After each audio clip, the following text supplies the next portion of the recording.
I should be up now. Devin. Okay, just give me a chance to pull it up.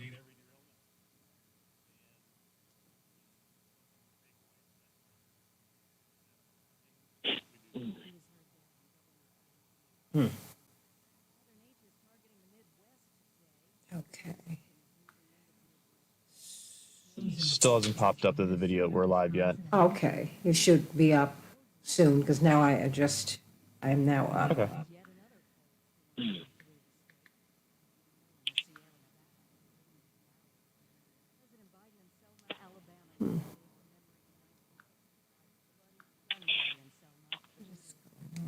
Let's see.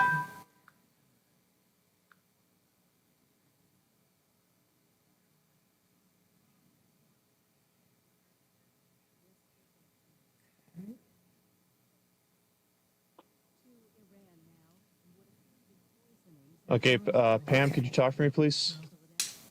Yes, good morning. This is another day that the Lord has blessed me. I'm happy to be on his wake-up list one more time. Okay, I can hear you on Facebook. All righty, good. So we are good. All right. We are good. And let me do this.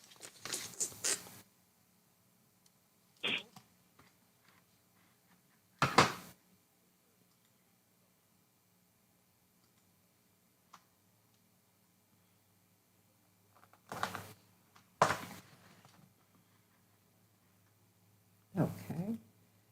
Miss Pam, let me know when we can get together.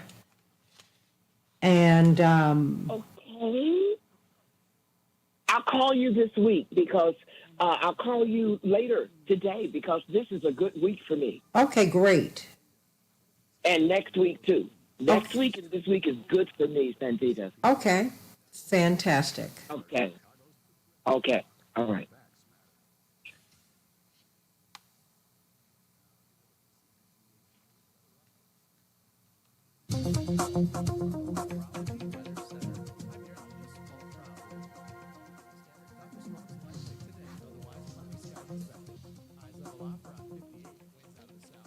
Okay, can you turn that up just a bit? Tonight, cloudy skies expected. High temperatures reach up to Okay, 41. just a little bit Tomorrow, more. Sunshine mixed with clouds at times. Great. Time highs You approaching know what? 42 Wednesday. I under am going to overcast send you skies. some 40 audio. Thursday. That's your And Chicago let me weather see update. if we right can now, use it. 43. Congressman Jackson WCPT replay. spoke You want to yesterday. hear an elected official really relating to the plight of the average man or woman in the I United wanna see if you States. can I can think of no better example than radical use and it. repugnant Republican Congresswoman Okay. Marjorie Taylor Greene whining that she I just only sent it makes to- $174,000 as a member of Congress, and now she Your has to work CPT most of the address. year. If Okay, give me 1 second. And to Imagine me. that. Most of the year she has to work. Okay. I know. This is sort of like when Trump talks I'm about sending it his right plan, now. and it's It's a when sound he bite. shows up in the middle of Okay.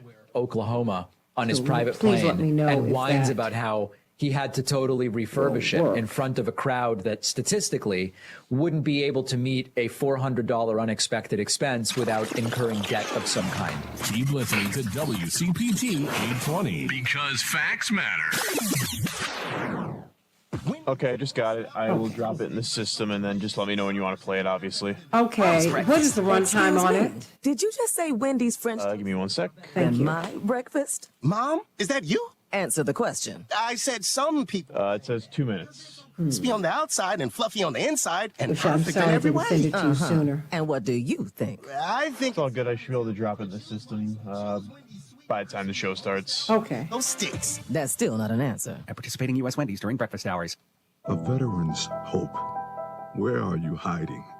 I search for you in the seconds, the minutes of each and every day. Hear me as I call out to you. Welcome me home. Alone we stood, divided we fell. No longer. Now we choose to make the connection. Our new mission lies within. Visit maketheconnection.net to learn more. You're listening to WCPT 820 because facts matter. Interested in buying a home in the near future. and Okay, what time are we going coming up, honey? professional that's gonna handle You said you wanted 2 extra minutes, so we should be coming up in another minute and a half. Do you need more time? No, that's real estate perfect. agents, Okay, cool. mortgage brokers, and myself, a home inspector, right here on WCPT AM 820, where the facts matter.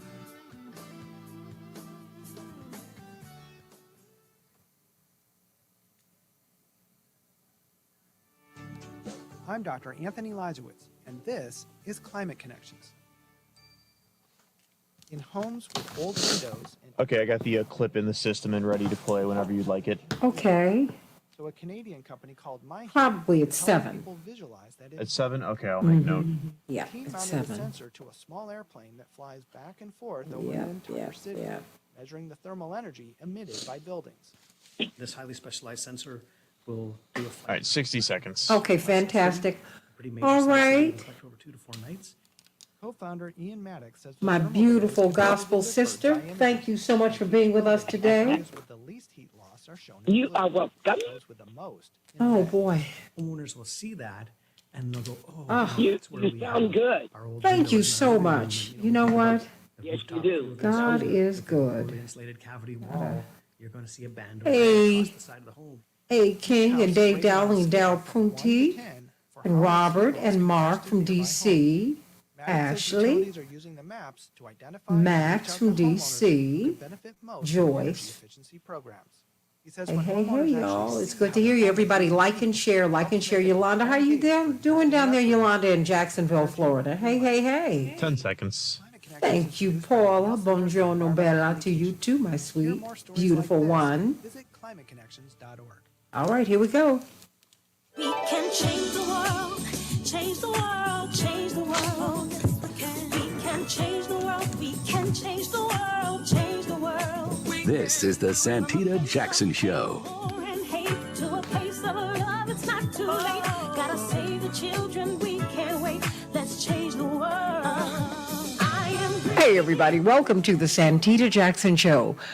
Monday, March 6th, WCPT 820, the nation's largest progressive talk radio station, and AM 950 radio, the voice of progressive Minnesota. It's a joy to be with you today. We're going to be talking about law and order versus treatment over trauma.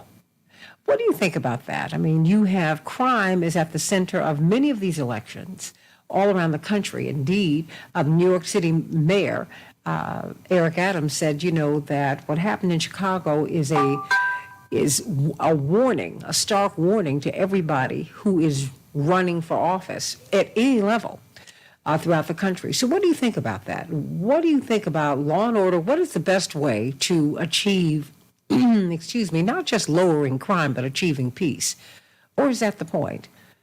You want the police to have your back. You don't want them on your back. So we got to find the happy balance. When we talk about defunding the police, I never agreed with that language, but I understood the thrust. This is about hiring more social workers and psychiatrists and psychologists and support staff to help the police because they are not trained in social work and psychology and psychiatry. That is not what they do.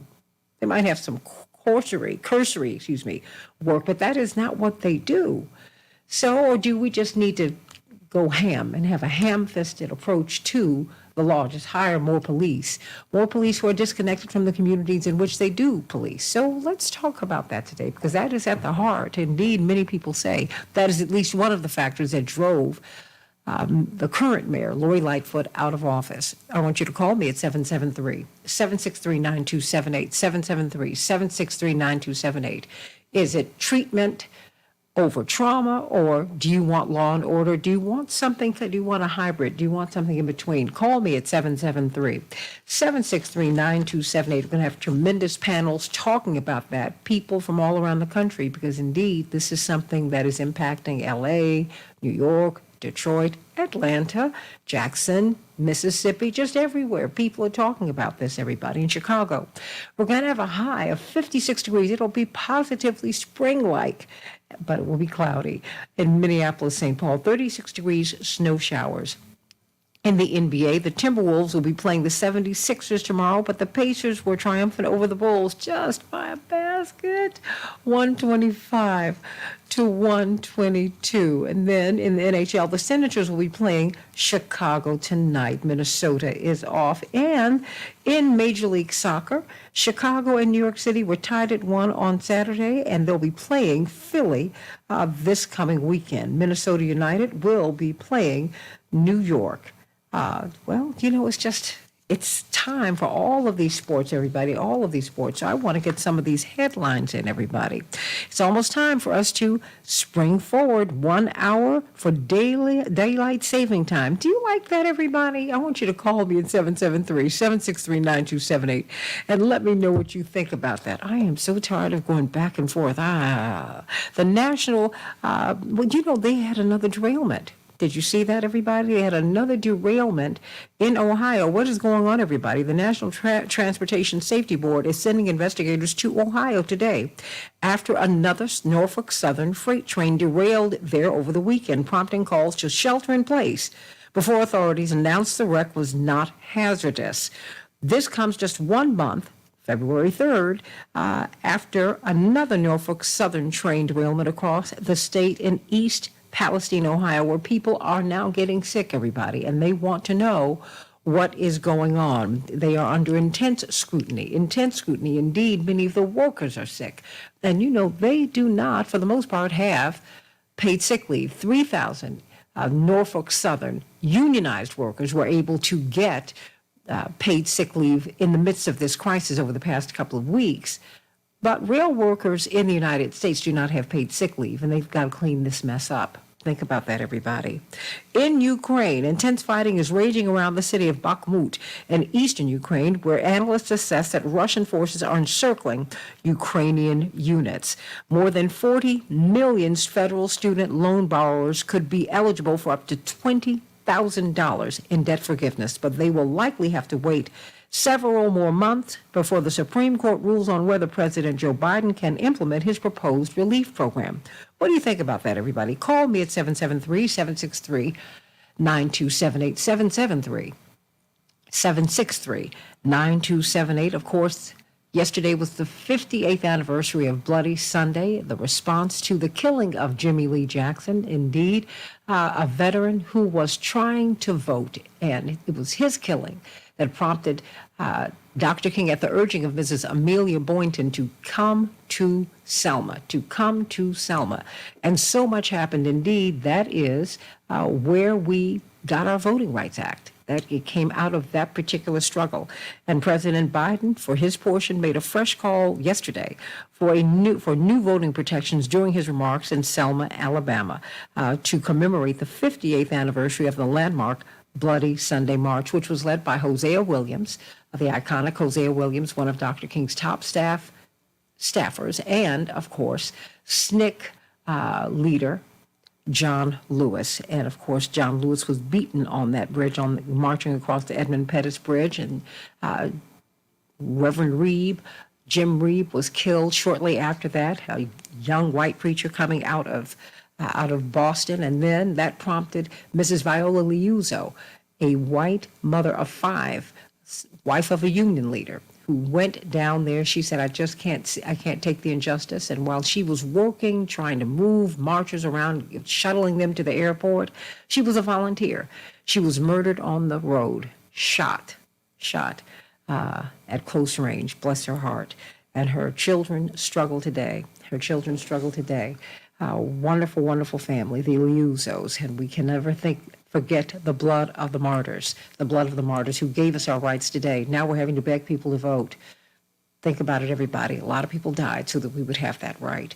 Of course, we have got the author of 57 Days, Wait for a New Heart, your gospel sister, the legendary Pam Morris Walton. How are you today?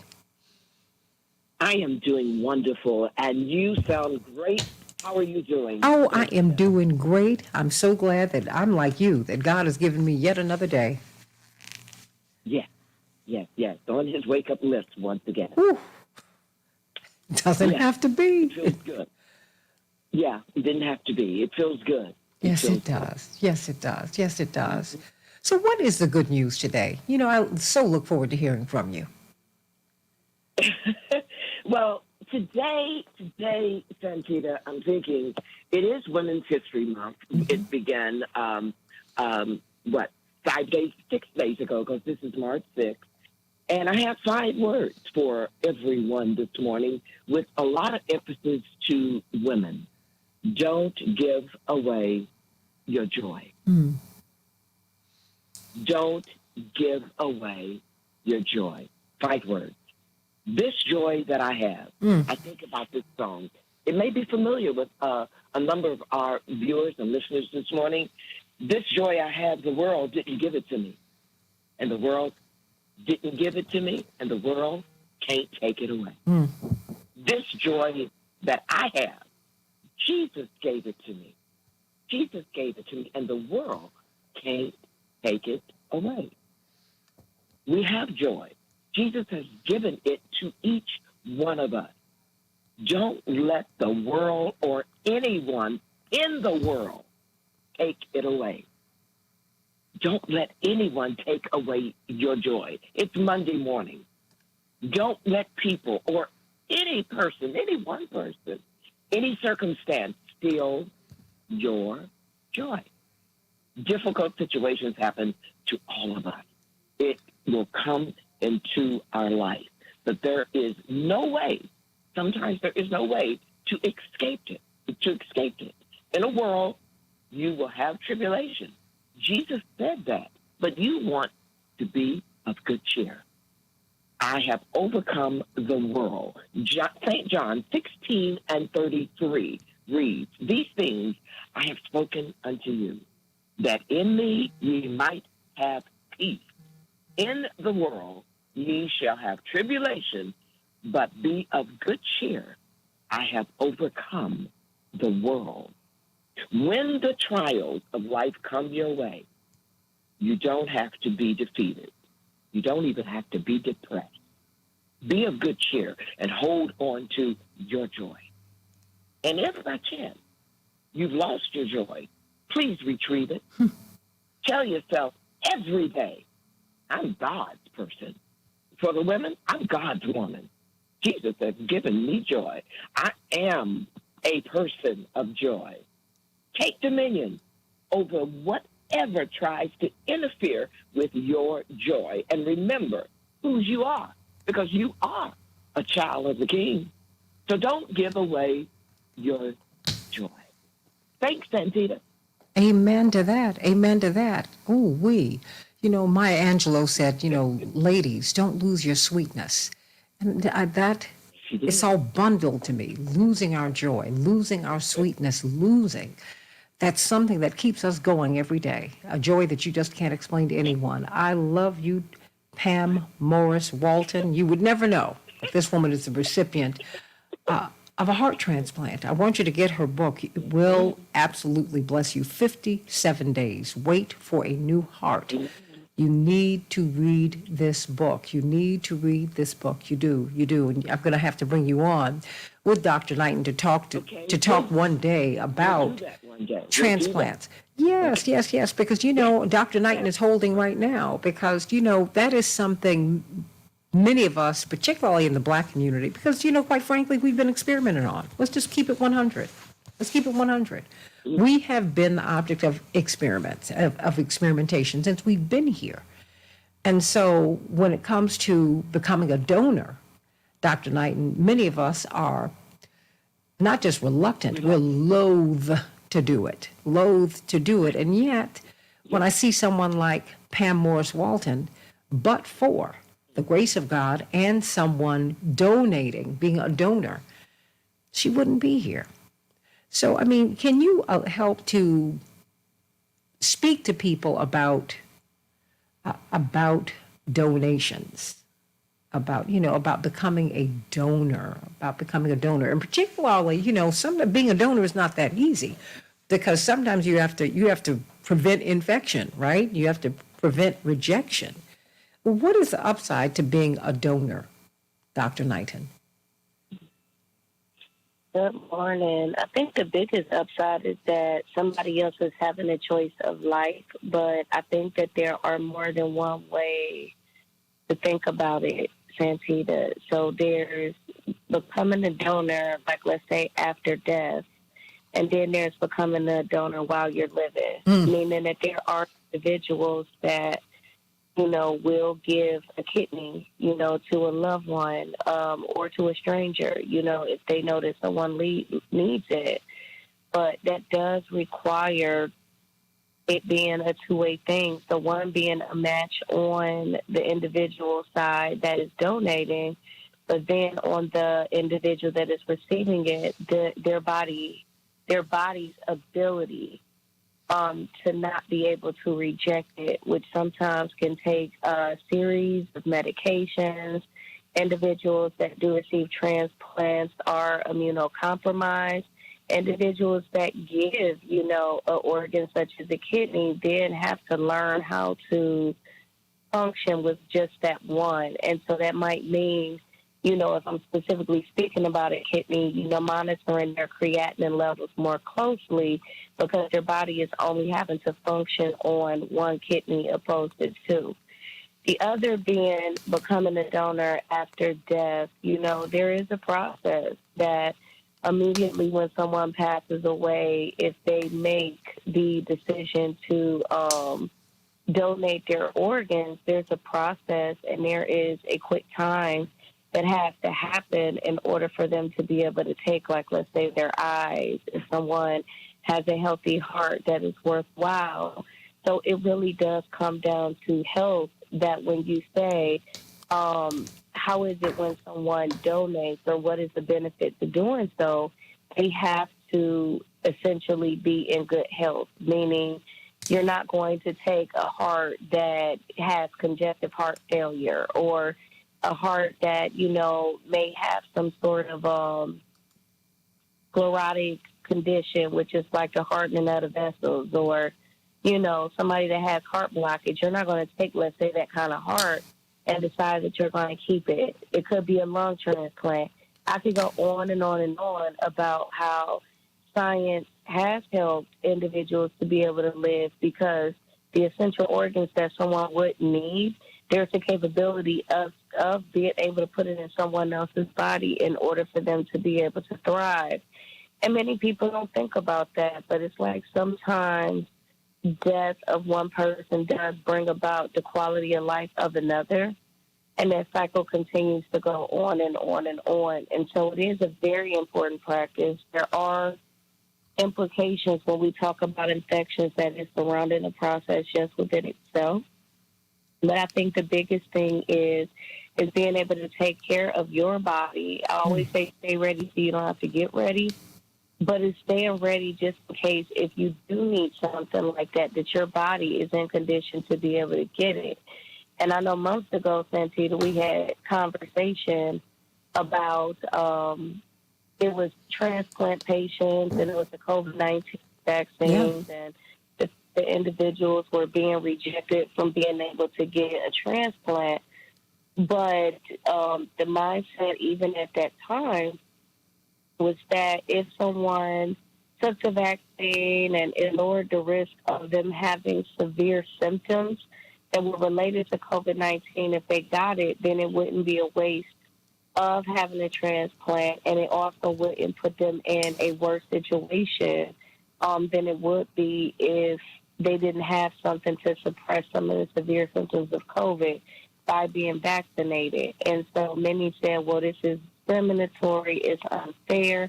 However, it's the same exact thing if you were to go get a lung transplant. Like, there's still, let's say, things that you have to do. Like, they might ask, like, hey, did you stop smoking? If you're going to get a liver transplant, are you still drinking? There can't be things that you're doing that's going to automatically put you at risk of being in a worse situation or the same situation if you are to get that transplant.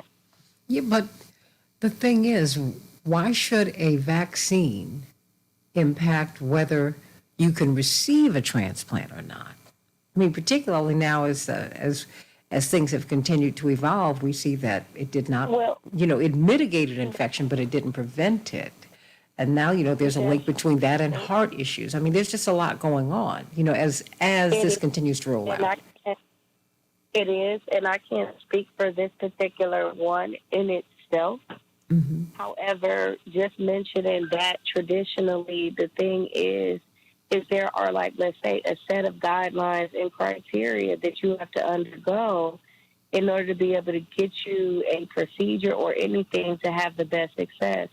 And in this particular instance, with us knowing that COVID-19 not only just impacts the respiratory system, which it was pitched as a respiratory disease, we know that it has implications for your brain. It could cause issues within your organs. And so we know that the severe of individuals that did receive, that either died or had the worst end of the stick with COVID, like some of them were at higher risk of these bad outcomes if they were immunocompromised. The individual that would be on some sort of donor list, or not donor list, but needing an organ would 9 times out of 10 fall into that category because their body's not functioning like it needs to. So they're already immunocompromised.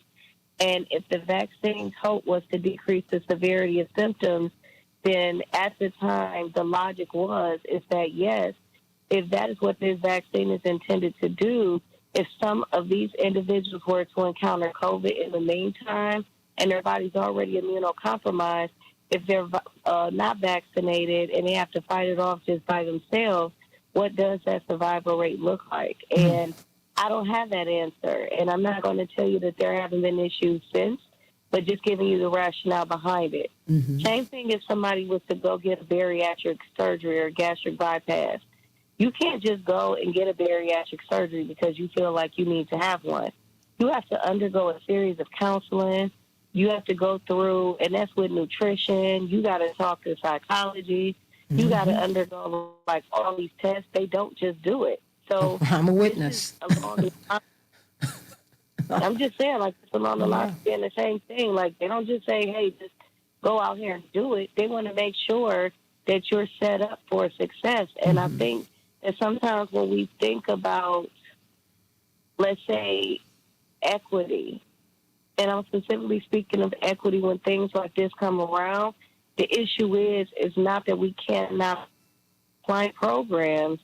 We cannot be compliant with the programs in the manner for which they're written, which may not necessarily account for the lack of resources or inequitable resources that someone would have with needing to get some of the procedures done. And so I think that we need to address some of those issues when we're talking about donating organs or needing an organ or trying to get on the transplant list, is making sure that policies and stuff are written so that way things are done in an equitable manner. Because as we know, some people that need organs are automatically dismissed or don't qualify to even be on the waiting list because of issues that are around equity. We have to continue to talk about that because it continues to be an issue. And what continues to be an issue is the inattention that women of all colors and that people of color get when we get into the healthcare system. The healthcare system doesn't seem to care for us as much as it needs to. So we're going to continue to talk with you every day. We're so blessed to have Dr. Shanina Knighton. Hey, Dr. Nina, HEYDRNINA. That is her handle in social media. You want to follow her. You don't want to miss her. Let's talk about law and order, everybody. Law and order, treatment versus trauma. What do you think? Should we defund the police or refund the police? Help them to do their jobs better. What is going to win in this election? Back with more of the Santita Jackson Show in just a minute.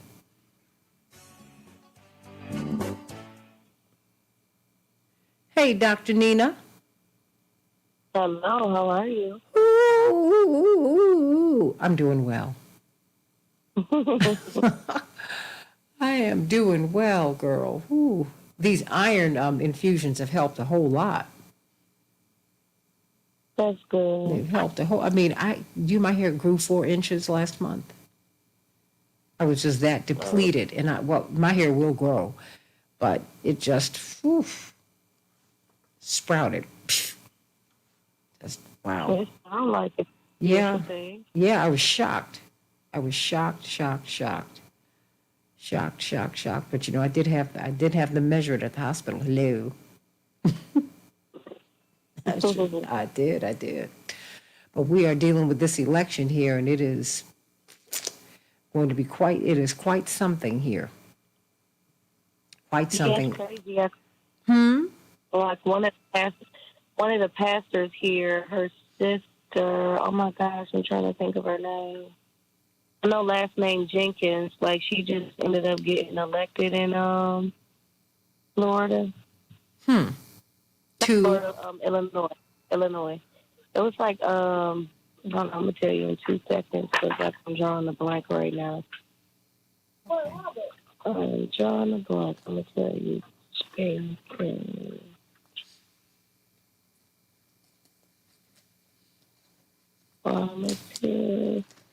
Lindsay C. Jenkins, so the United States District Judge for the Northern District of Illinois. Congratulations. Yeah, so young woman. I was like, how exciting. Yeah, age of 45. Okay. Congratulations. People getting involved in the system. They're getting involved. That's the only way you can get anything done. You got to get involved, everybody. You got to get involved. So wait a minute. See who is. Oh, boy, I'm going to have this soup when I get off the air. I bought this soup yesterday, and now I doctored it up, and it is going to be wonderful. It's funny. That's what I'm craving nowadays, Dr. Knighton. I want soup. Yeah. Look, I need soup, okay? Yeah. It's nice and, it's not hard. It's really doable for me. Really, really, really doable. And that is what I need. Just, oof. Lord, just give me some soup. Soup. Have this soup today, and I've got a full day, but I'm gonna try and take a nap. Yeah. Well, we lost our power, and I was running just running a lot, and I fell. Sending Chaparral, Thank you. Dwight McKee, and Reverend Wilson through. So Attorney Hoffler said she can't join until the second hour, Okay. and Reverend Yuri wasn't answering. Okay, fantastic. Yeah, and I got a little mild concussion. That ain't good. No, it wasn't. I felt horrible. 60 seconds. Well, I'm glad I got it checked.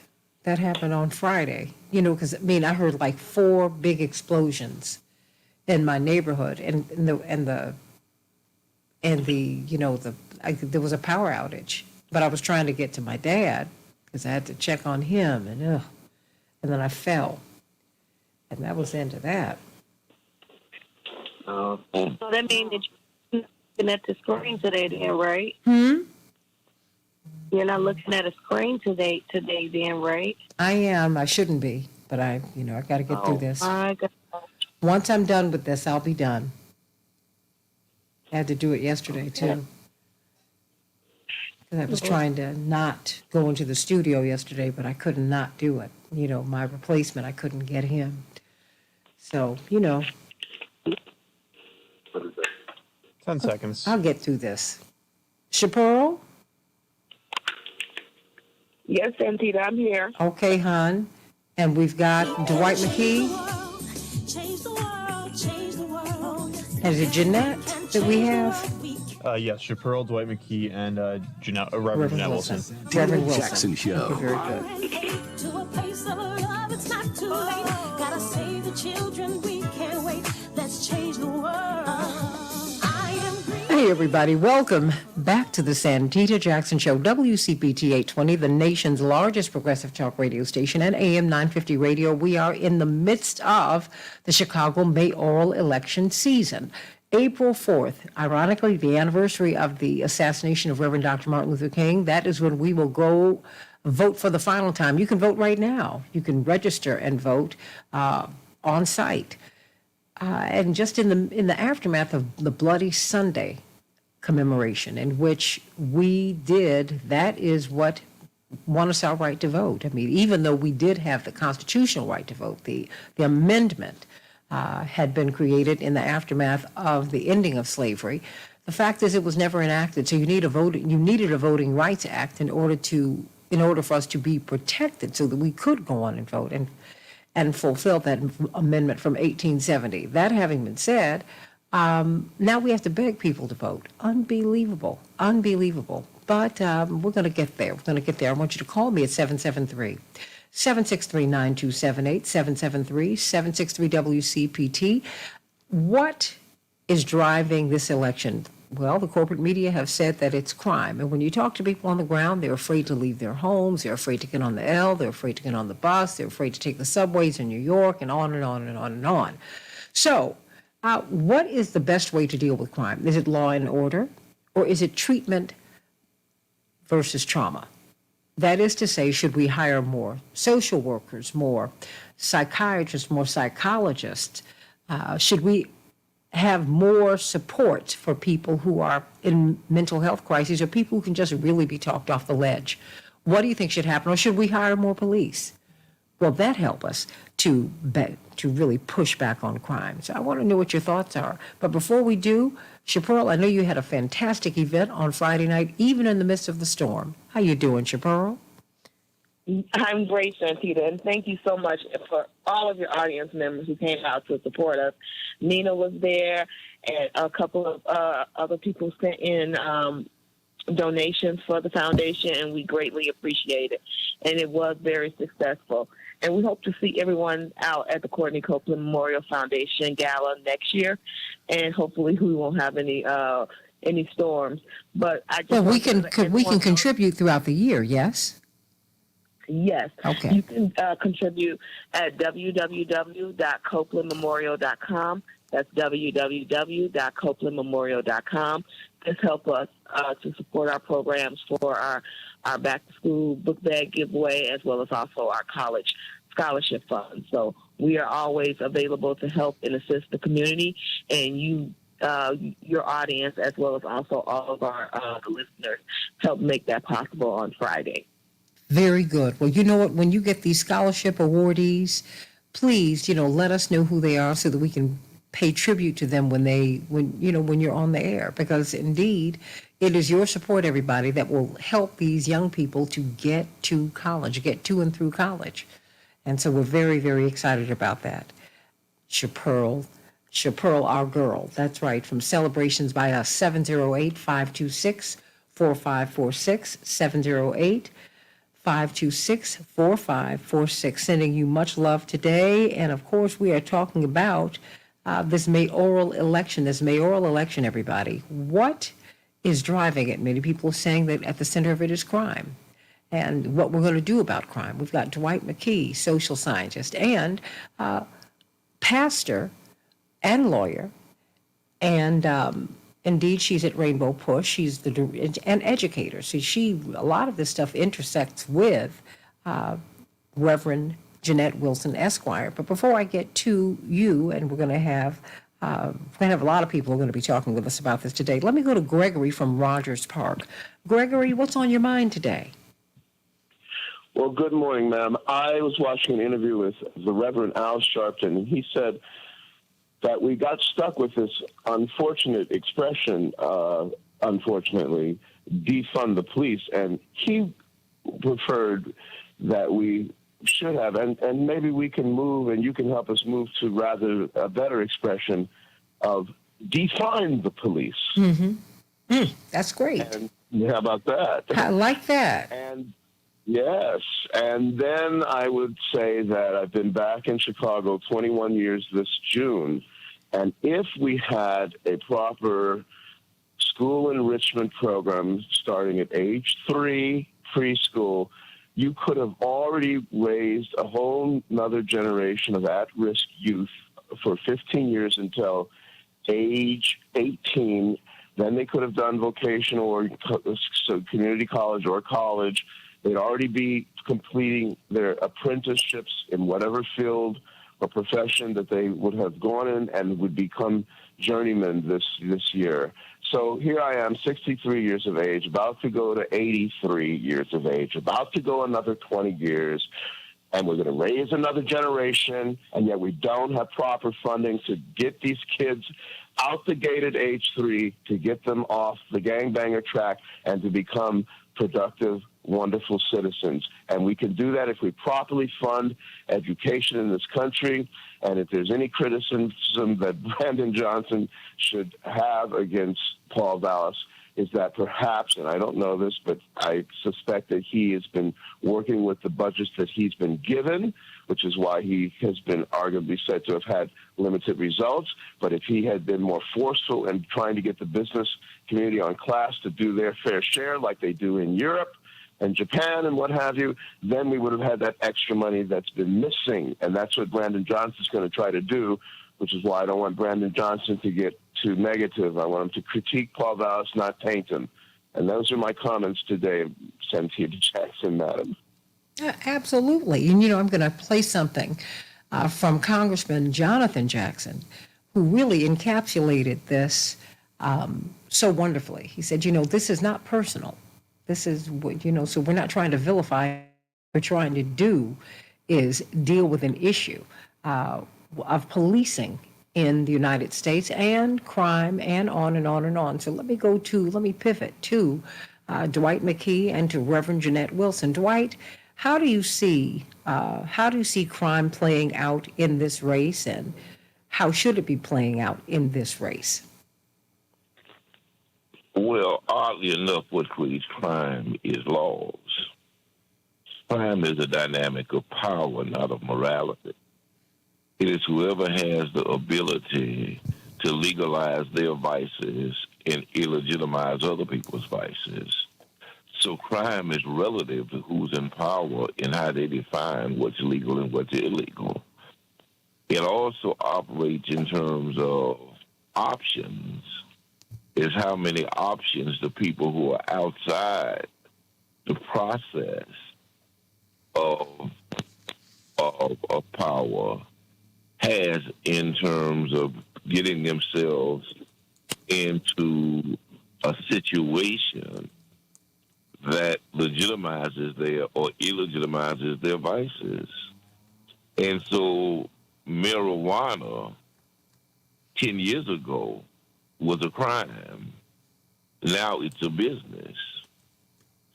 Drinking 100 years ago was a crime. Now it's a business. Because the people who had power was able to mitigate their vices and make their vices legal and other people's vices illegal. And so the answer is that crime, then it needs to be customized. There is no single answer to say, is the more police the answer, more psychologists the answer, more education the answer. It really depends upon the disposition and the attitude and the personality of the people who are committing the crimes. If you have a chemical obsession and that chemical obsession is a crime, is considered to be a crime, then the answer is not to lock you up, it's to get you help deal with that chemical obsession. That's the difference between how crime was perceived with minorities and cocaine or crack, and how the vices of these young white kids who are called into these prescription drugs, who are addicted to them, that's not treated as a crime, is treated as an addiction. The answer is not to lock them up, just like the answer was not to lock us up. It was to get treatment. Many of these kids who are robbing and plundering doing so because they have few economic options. And they think the way to make a living is to rob and to plunder. Well, they may not need to be robbed or locked up, or they may need to be locked up, but they also may need more options to have economic security. For years, the Irish was locked outside of the system, and the Italians were locked outside the system, and they used vice to get themselves into the economy. And then they went into more legitimate business. The option wasn't to always lock them up, though some of them needed to be locked up, and some were locked up. But what they did was they created more economic options for them, so they became a functional part of the economy and became policemen and firemen and those things which then were legitimized in terms of career options. And so once you understand that crime is really customized and unique to the individual, then you can get customized treatment or you can deal with customized solutions. But it's not a one solves all. It's not if we get more policemen, necessarily crime is going to go down. You just lock more people up. Well, how do you think people are going to vote? Are they going to vote for getting more police, or will they vote for, or will they have a more nuanced approach? I think it's not going to be the people's approach. I think it's the mayoral approach. I think that Brandon Johnson seemed to have a more nuanced understanding of that since he comes out of education. And so he both want to create more options, and he wants to also deal with crime more as a vice that needs to be treated rather than a violation that necessarily needs to be locked up. I think what Valor sees kind of a one-approach solution to it all, just lock everybody up and let them work out their own issues in the jail. Mm-hmm. So I think that the people really need to understand the difference and vote based on what they think long-term solutions are. I think that's going to vary based on demographic. I think a lot of the white people who tend to be a little less nuanced, many of them, not all of them, will see the solution as more policemen take the keys and lock them up. I think a lot of the minorities who understand this more firsthand experience, who understand, have experience with the absence of option or the absence of choices, will take a more nuanced approach and vote for Johnson. So what's your take? And everyone continue to call. I know I've got a whole lot of callers who want to get in. Call us at 773-763-9278. If the lines are busy, just keep calling, everybody. We will get you in today. Reverend Jeanette Wilson Esquire, your thoughts. What is going to prevail? Law and order or treatment over trauma? Well, I think it's a little bit more complex than that. One of the things that the media is continuously doing is painting this as police versus something else, which they paint as unattainable. Obviously, there has to be a different approach at all of this. First of all, you have to know that when Dallas was heading the school systems in any of these cities, those systems were controlled by mayors. Mayors have the power to determine the allocation of the city's resources and budget to schools and to other events. They decide basically how they want their school systems to run when it is a mayoral-led school system like Chicago was. At the time Dallas was here, there was an increased investment in Lighthouse, keeping the schools open later at night. Most of these children that are out in the street, and all of us who were young know what happens when children are left without adult supervision. you start thinking creatively about doing things that may at some point be illegal, but you don't think illegal. We're having fun. This carjacking by 13-year-olds, that's not based on some drug or lack of resources. Somebody is telling these kids, you go here, we Uber you downtown and to different places. You steal the car because you won't get the same amount of time as I will as an adult who already has a criminal background. You may only get a station adjustment because you've never been arrested, so forth. And so they have these kids doing things. They don't even know the consequences of their actions. There are too many children in school communities that are left out every single day. When school closes, they don't go home. There's nobody there. There's nothing for them. Park districts are shut down in the communities.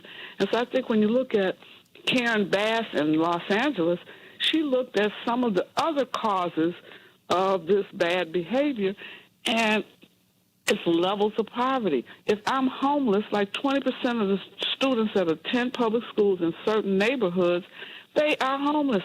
So when you say go do homework, what does that mean? Where am I going? Where is home? Am I going to ride the L all night and try to do my reading and arithmetic? I wouldn't do anything. I haven't had dinner. Nobody's welcoming me home. Hey, Susie Q, Johnny, welcome home. Mother has fixed you. They don't have that kind of atmosphere. The media is also playing a role in increased violence and promoting it. And in this mayoral election, you got two candidates. One was a former teacher and commissioner. It's a county commissioner. And the other has been in the budget office and has been heading a school system.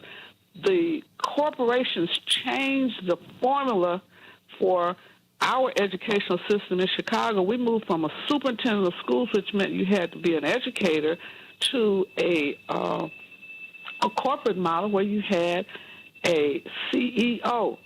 That says, I'm looking at education as merely a business. And so as you look at it as a business, what are the outcomes that you expect? How do you plan to manage the children as if they are widgets? We have to teach children what they're not learning at home and what school is no longer teaching. They don't have any kind of right and wrong, moral behavior. You do this, you don't do this. If you do this, this happens. They're not teaching civics, the roles and responsibilities of stuff. When I was at CPS, at that time, 12 children had been killed in one weekend, which was just alarming. It wouldn't be alarming today. We convened the faith community and invited a friend of your a mentor of your father's, Dr. Samuel DeWitt Proctor, to come and speak. Had all of the educators in the room. As a result of his talking to them, we talked about what does it take to live in the polis. We don't teach that anymore. So let me ask you this. This happened when you were working for Paul Vallis, right? Yeah. Would he be inclined, do you think he would be inclined to do something like that again? Because the way he's campaigning right now, it is law and order. And, when you look at the press reports, when he is, with a frightened white community, he's not campaigning that way. Just before I get to the callers, because I want to bring some of the callers in so you all can respond to them. How he campaigns, how both of them campaign would have to change in terms of messaging. They got to stop hitting these bullets that push the buttons of the people that fund them, whether it's labor for Brandon, whether it's the FOP labor and others or white ethnics for Paul.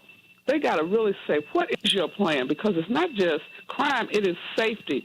You have black and white business people who feel unsafe in this city. Period. Because period. It's not about defund or not fund. The question is, what plan do you have to reduce the level of this kind of errant behavior? They're stealing cars, they're hijacking, carjacking, they're robbing people downtown. That's got to be a real problem. Hold on, Reverend, and Pastor, excuse me, because in fact I've got Otis who's dovetailing into what you're saying.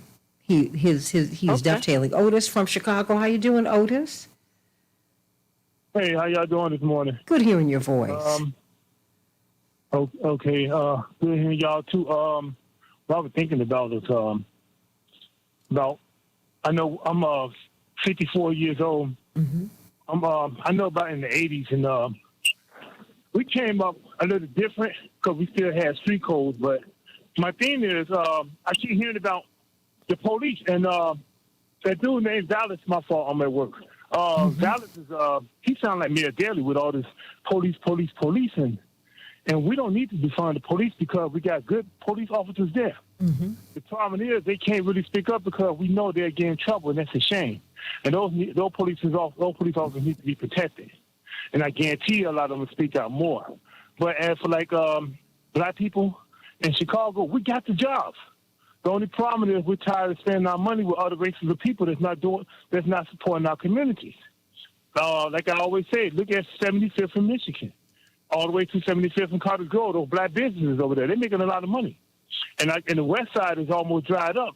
Only opportunity that I see, I keep saying this on Lake Street and Lake Street and I forgot the name of the street, but Carson, Lake Street and Carson. There's a big factory for sale over there. That could be a black mall over there. That place can make millions of dollars in that area.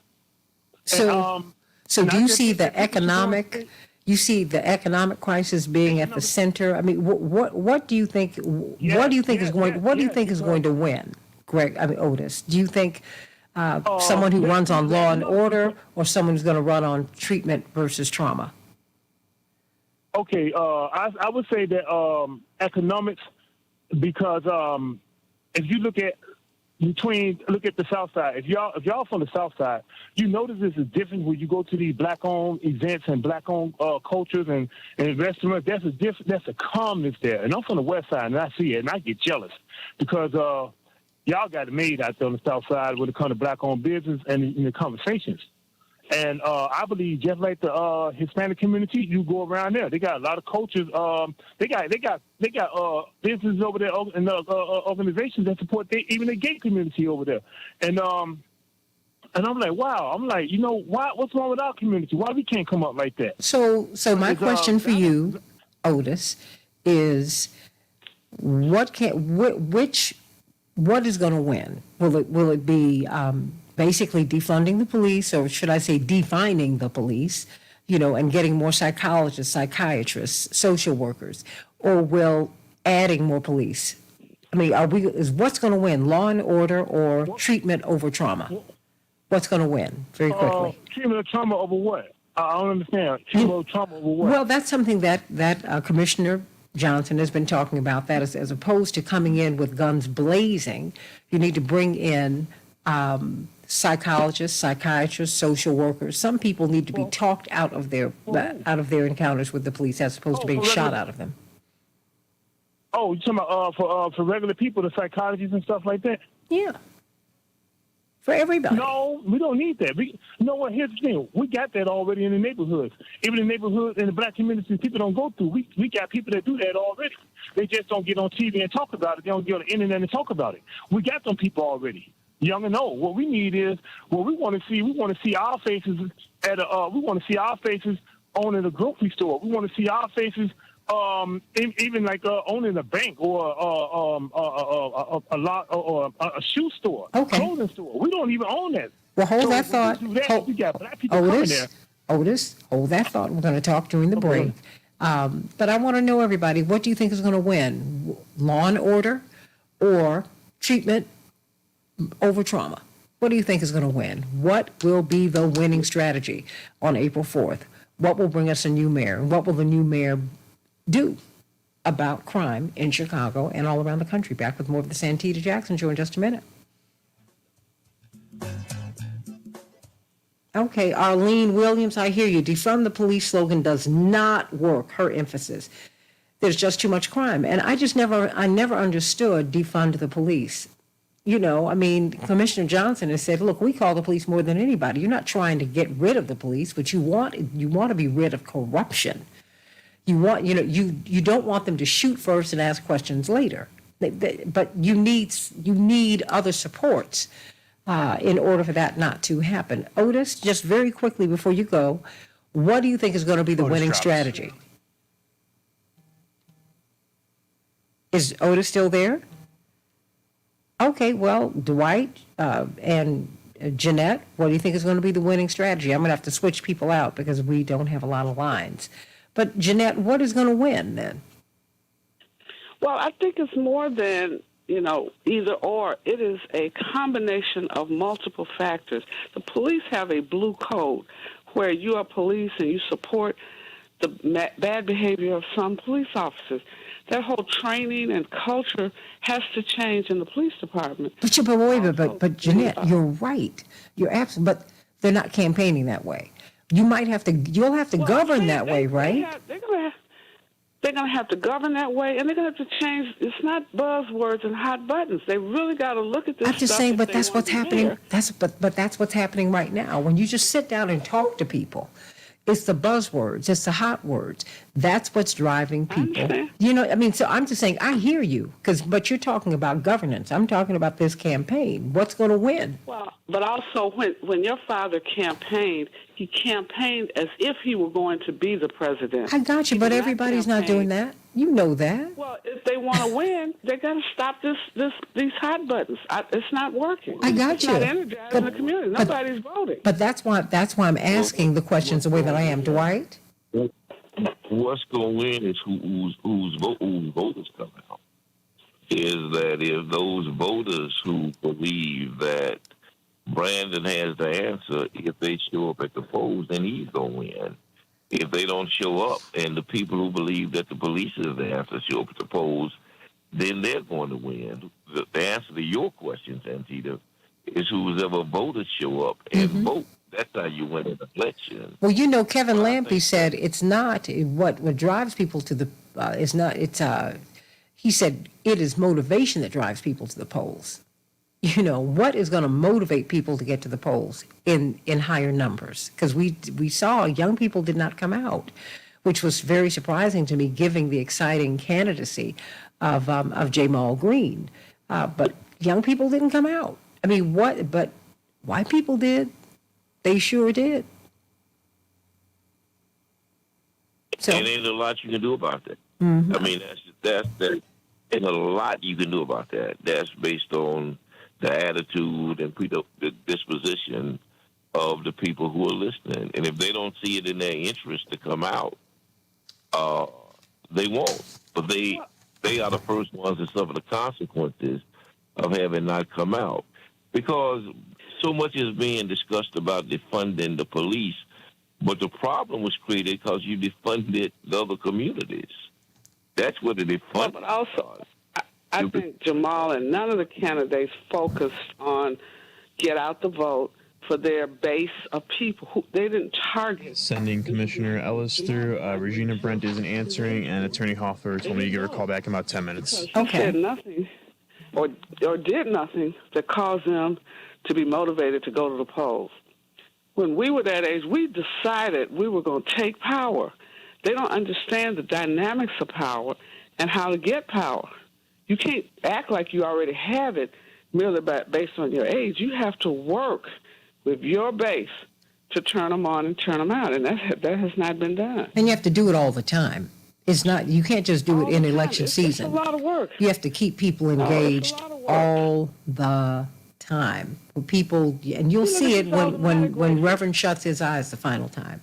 You will see just how hard he has worked, and he never ever stops. He doesn't stop with Parkinson's in a wheelchair right now. You keep on going. You're constantly inspiring. Reverend keeps telling people, are you going to the schools and talking to the seniors who will turn 18 by the election? You got to do stuff to get these young people motivated. Are you going to the clubs, getting your people motivated to turn out? Young America did not vote in Chicago. But you know what? But that's where we had our young friend from Memphis who made the distinction between being an activist and being an organizer. He said, "I'm not an activist. I'm an organizer." And see, Reverend is an organizer and an activist. And organizers go to the pool halls. They go wherever people are. And they bring people in, and you're constantly organizing people. You're constantly bringing people in. That's when you know people are not organizers, because they don't have the personality, they don't have the warmth, they don't have the love for people. At least it doesn't come through. They don't have the work ethic. It All of it takes work. When when you look at most of the candidates, they wanted to be on television where the demographic is not watching the news. You have to be out there in the streets, out down at the L stops, pushing people, and so it's a whole strategy of work and, like you say, organizing and also activating people around their interests. If you go to the hospitals, like Roseland had an issue with maternity wards. There are no maternity wards between Roseland and University of Chicago. Those are issues that concern a lot of mothers, a lot of pregnant people of all 60 seconds. Well, hold on. Who do I have with me? Hold on. I'm sorry. Currently, we have Reverend Wilson, Commissioner Ellison, Dwight McKee. I should have Attorney Hoffler in about 4 minutes or so, and then I Ms. will Brent. try Regina Brent again in a few minutes, but she Okay. didn't answer both times I called. Commissioner Ellis, how are you? Commissioner Ellis? Living in America. Living in America, Santita. I'm here. Excited about the mayor's race in Chicago and listening to you and your outstanding guest already this morning. Well, this is something that's the reason you're here is because this is taking place all over the country. Houston, New York, Oh, yes. D.C. I mean, these are issues. We're all having the same conversation everywhere. 10 seconds. Stand by, everybody. We're coming up.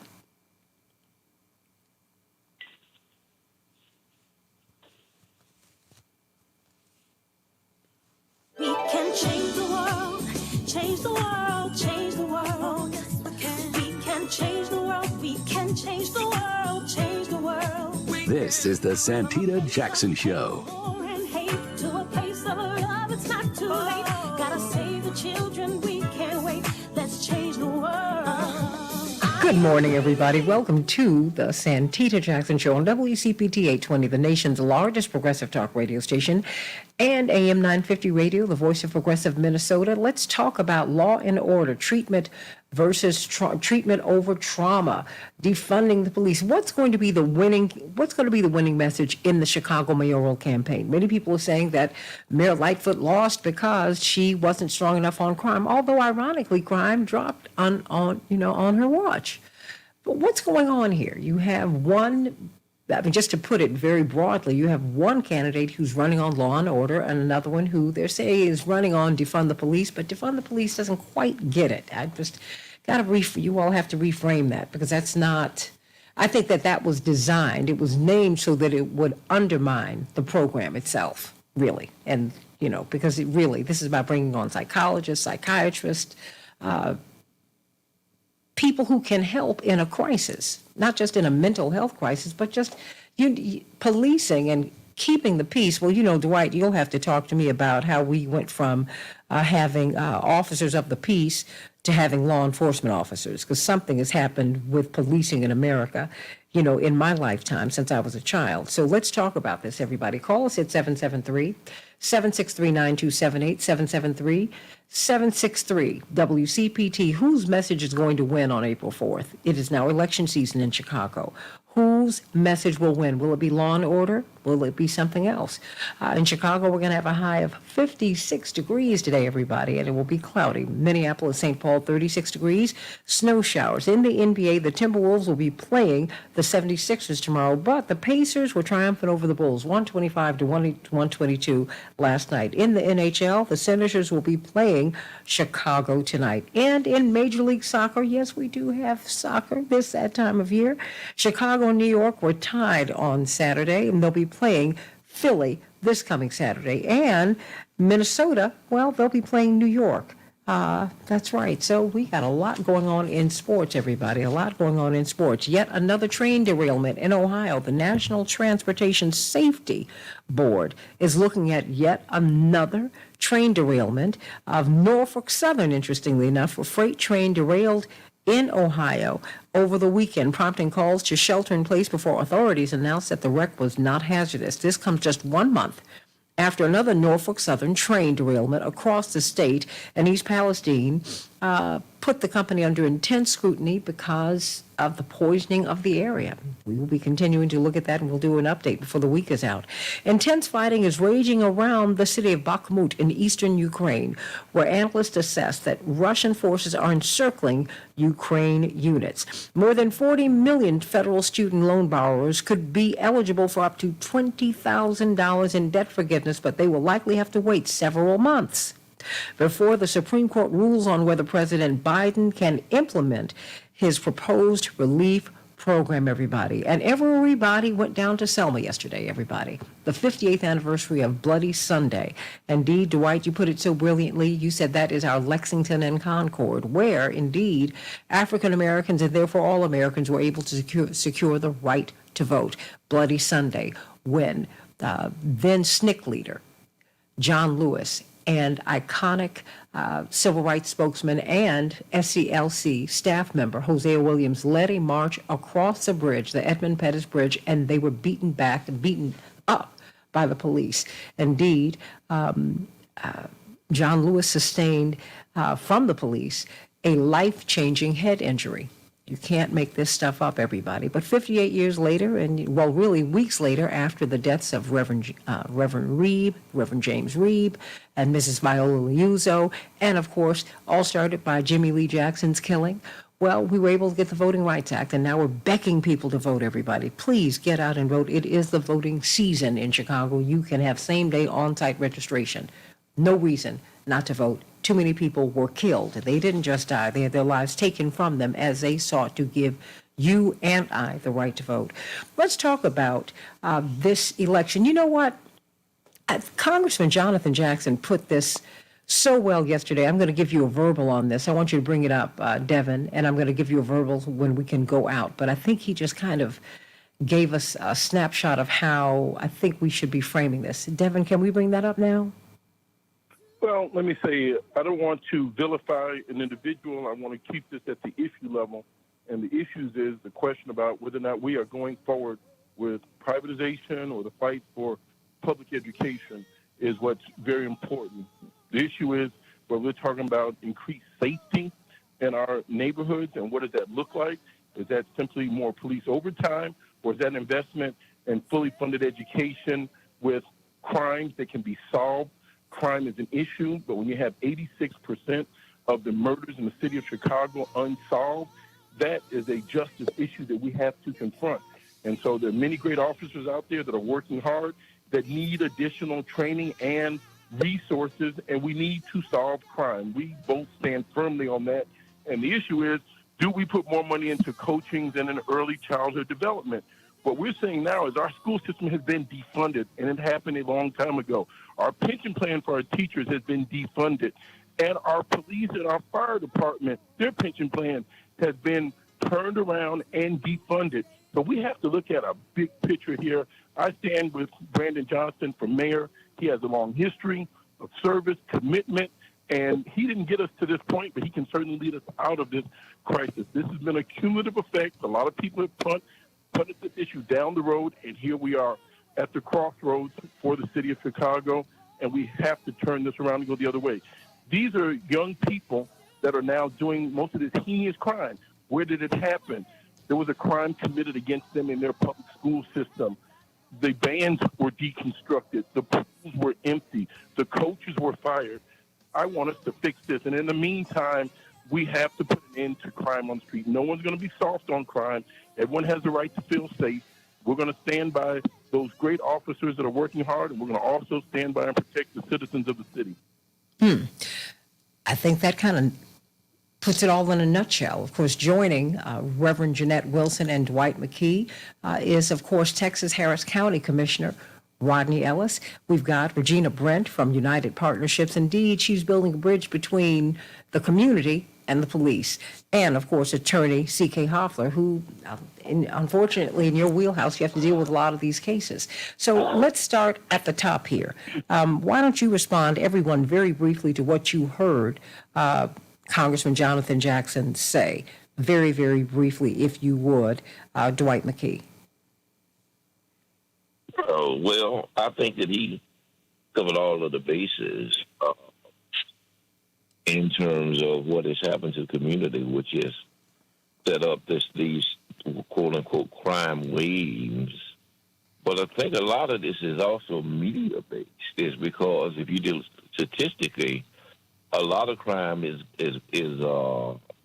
gone down, and a lot of the crimes have been unsolved. That particularly the murder crimes have been unsolved, and so the responsibility to solve those crimes really on the police, and they have not had to be really accountable for that. And so it really is a product of what the media has emphasized. And the media has emphasized crime, and it's made it, it is an issue, but they've made it more of an issue than they've made what has happened with education and what has happened with, as Jonathan said, the defunding of the black community. If they made that as much of an issue, then people would then focus on that a little more and see the relationship between crime and the defunding of the community. I also think that the fact that there's a direct relationship between them having taken civics out of the schools in the last 20, 25 years, and these people, these young people, not being so inclined to go and vote because they don't understand the role of the mayor's office in relationship to their everyday lives. And because they neither own property, so property taxes is not an issue, or they don't have kids in school, that's not a major issue. They don't understand the motivation of them needing to be involved in the civics process because they don't see themselves directly affected by it. And that's where a lot of education needs to happen so that they understand that one way or another, they are affected by who's sitting up on that fifth floor. Well, let me hear from you. Because I've got a lot of folks here today, but I wanted to hear from Harris County Commissioner Rodney Ellis, because this is something that people are campaigning on in New York, in Detroit, in Chicago, in D.C. I mean, this is like the national issue. Corporate media have shaped the narrative, and they're saying crime is the issue. But when you go into the black community in particular, and black and brown communities, they're saying, wait a minute, you're closing our schools. You know, we work in the city, but we cannot afford even to rent here. There are just a lot of issues. And I'm wondering what is going to be the winning message? You know, will it be law and order or will it be something else? Commissioner. Santita, good to be with you. And Reverend looks so good. I'm so glad he was there. Yes. I know when he was thinking about going, I wondered if I'd gone over there, but I was running late because I had to shave. Yeah, he's looking so good. I'm going to get some of those hip glasses that he had on, too. Yes. But look, here's the short answer. I think it'll be a combination of all of the above. I think Republicans govern on sound bites, and they campaign on sound bites. And I'll give you a little secret. They tend to campaign better than us and govern worse. First, you got to draw a distinction between running for office, winning the office, and then doing something with the office. You know, I think it might have been LBJ had that old line somewhere. You got to be in to do good. You know, you got to get there. If going back to that campaign, if LBJ had run on what he ended up doing, I don't know if he would have won. If Kennedy ran on what he was trying to do, I don't know if he would have done. He ran a highly inspirational campaign, and you know from your family better than most folks what was the outside persona was a little different from what was done in other parts of the country. You know, in places where it mattered, he was out there more of a progressive side. Look, you got to remember we just came out of a pandemic. Compare our crime stats to crime stats around the world. The proliferation of guns. You know, hey, in the state I'm in, where folk put more time into banning books than banning guns. So even if you all ban them in Illinois, you can't stop them from coming in. You know, everything is transportable in this country. So just remember, in terms of us being a violent society, we have more guns in America than we have people in virtually every city in the country, clearly nationwide. More guns than we have people. Even in places like mine, Texas, where It's hard to pull the numbers in. So let me tell you what we've been trying to do in Houston, in Harris County.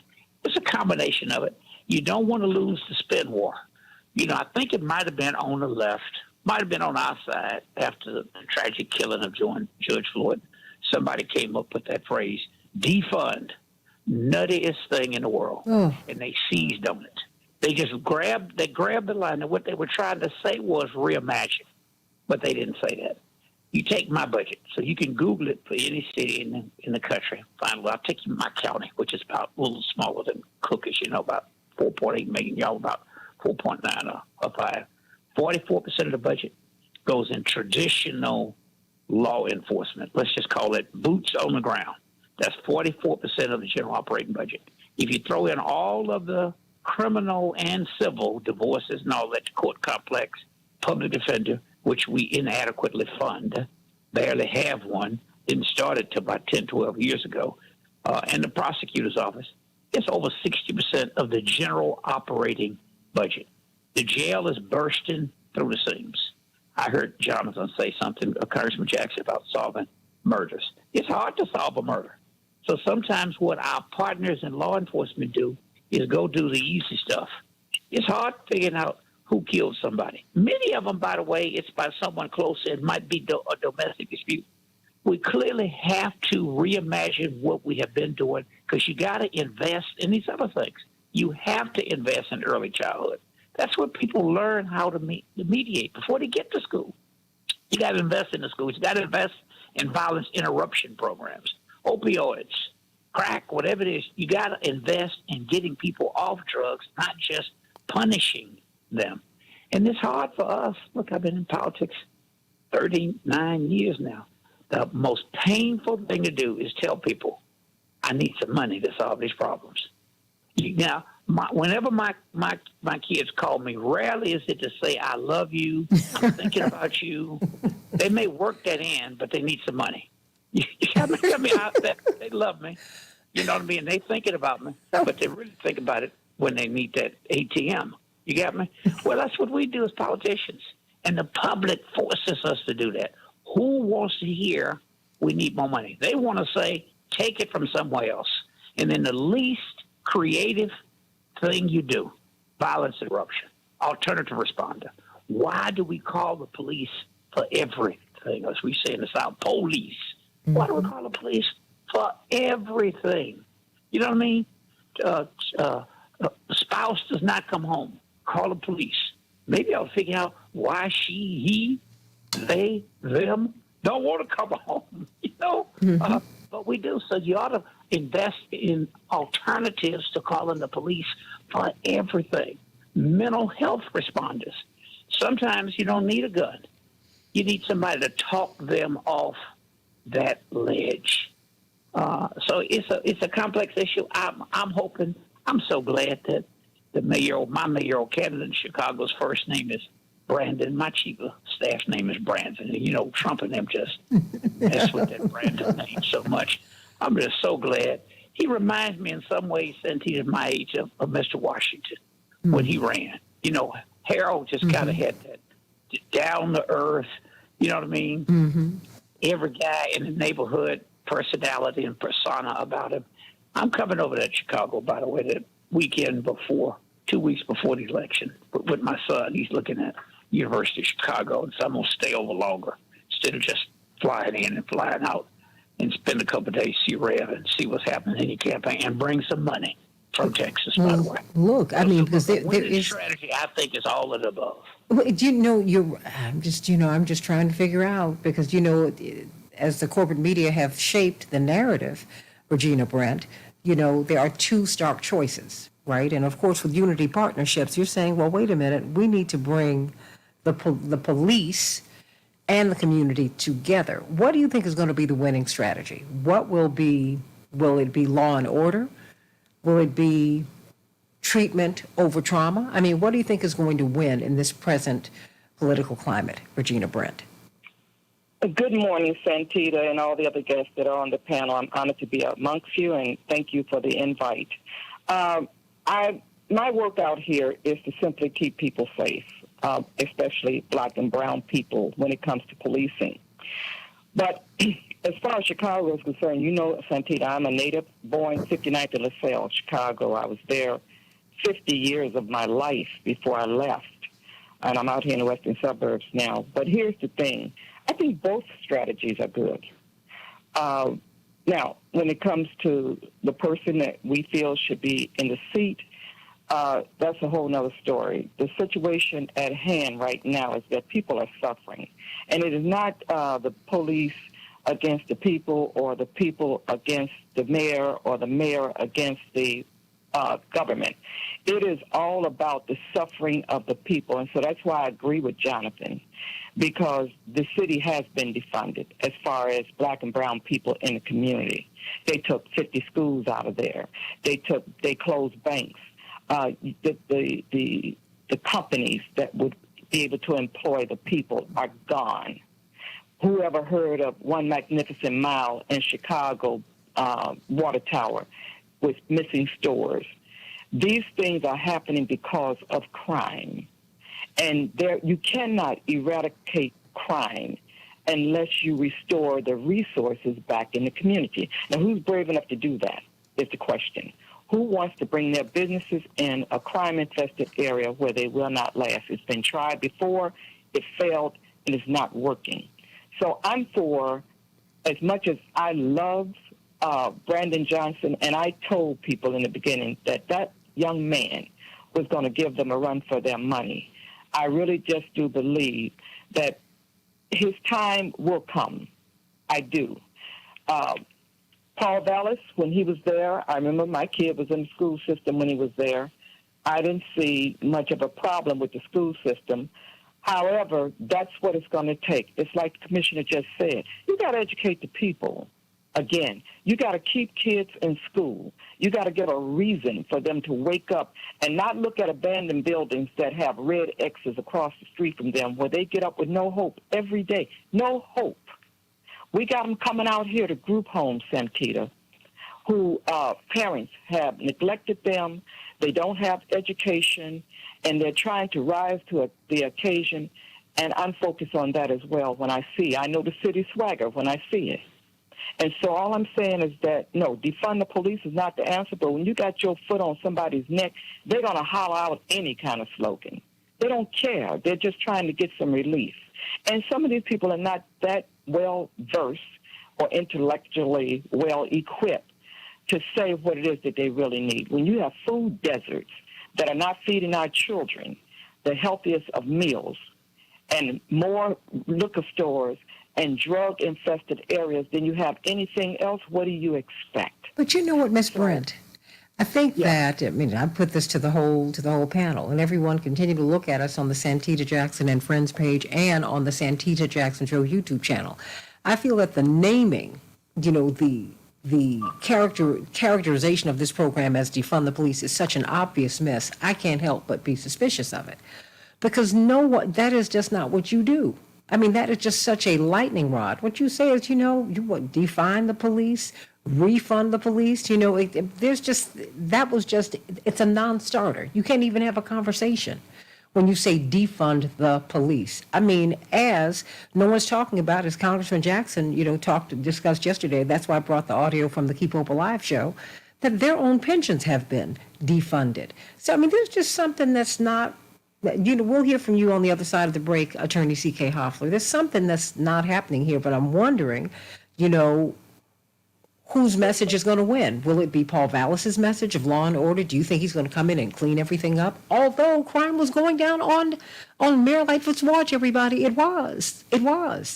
And, the corporate media always push that crime is going through the roof as crime is going down.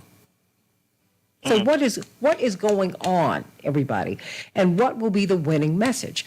Call me at 773-763-9278, 773-WCPT. Abraham down there in Venezuela, I'm sending you much love today. Back with more of the Santita Jackson Show in just a minute. You all can keep talking during the break. We'll be out for about 2 minutes. Okay. I just wonder what's going to win. Well, they said that Dallas has more votes coming from the north side, more votes coming from the near north, and off in Beverly area. And you know that most of his children are police officers, so that goes without saying as far as the FOP is concerned. My thing is white folks are voting. They are. That's what they're doing. And the black folks are disturbed with her simply because of Anjanette Young. That's number one. You can't forget those women. They did not forget that she was supposed to fire those policemen for what they did, and nothing came of that much. The other part of it is that, like I said, the school systems are bad. And who can, I mean, you know, you say crime is going down, but I'm hearing more people not wanting to go to Chicago than ever before. I know that. I'm just talking about the pure numbers, the data. But Ms. Brent, I'm talking about the number. Yeah. I mean, the numbers say that. I mean, and a lot of this is fear-mongering on the part. I'm not saying that, you know, that things are not happening. No, but there's a lot of fear-mongering because the corporate media, they also have an agenda. They do not want progressives in the seat. Eric Adams. Yeah, I know you got the situation. You're going to bring it up soon about Eric Adams. I did. The bottom line is the police chief there. Come on, you know, people looked at the fact that they brought him from the outside. This man had no inkling as to what Chicago's culture really was or is. And it should have been possibly someone within the system that should have been promoted to that position.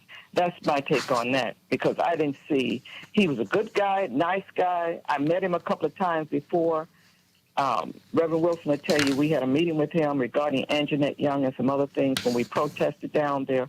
I don't know if that was the right. I think that to bring a chief, a head of the police department from outside, the learning curve is too great.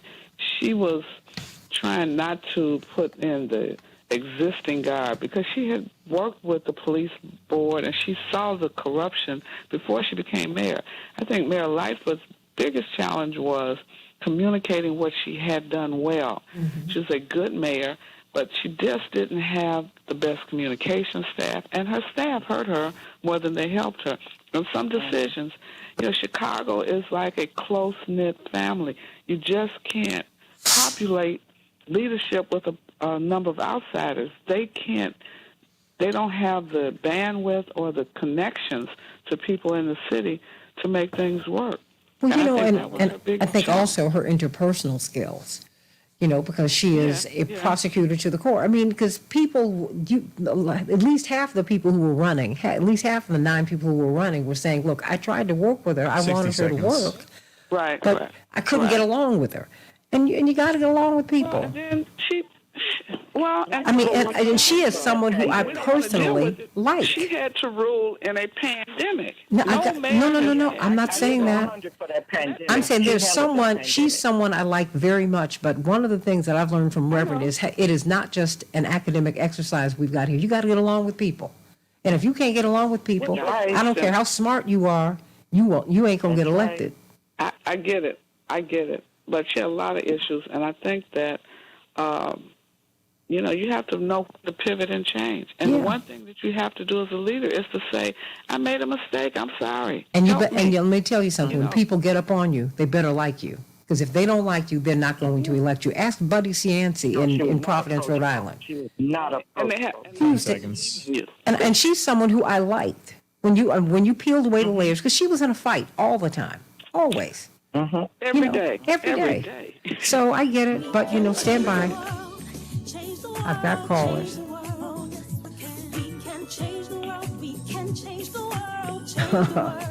This is the Santita Jackson Show. Gotta save the children, we can't wait. Let's change the world. Hey, everybody. Welcome back to the Santita Jackson Show. Call me at 773-763-9278. Attorney C.K. Hoffler is joining pardon me, Harris County Commissioner. Let me not make you an Illinoisan. Oh, my word. He is a Texan, everybody, from the great Republic of Texas. That's right. He's going to be coming up here. And his son's going to be at the University of Chicago. Love it, love it, love it. Well, if that's what he chooses. And, of course, Reverend Jeanette Wilson. Y'all love Chicago. We love Chicago, and plus he'll be home. Come on, University of Chicago, that's Jackson School. We all go there or have been there. But let me go to you, Attorney C.K. Hoffler, because you have to deal with a lot of these cases of police malfeasance, and there's just a lot going on. What do you think is going to win? What is the winning message? Well, I think the nail. Congressman Jackson hit it on the nail with his comments, Santita, and the panel, because there's got to be a blend. People are hating on lawyers because they're saying, well, the only people that make money in this are the lawyers who are representing the families. Trust me, we don't want to represent the families. We prefer to have live people than be in a situation where we are representing people who have been killed, chased down, whether it's through police brutality or anything else. So what happens in Chicago really is happening in Detroit. It's happening in Atlanta, where I am, where the exact same issues were confronting Mayor Keisha Lance Bottoms. And so she just chose not to run again. So I think the combination of working on our community, when you don't have a strong base, you can make all these policy decisions that you want to, but you don't have a strong base.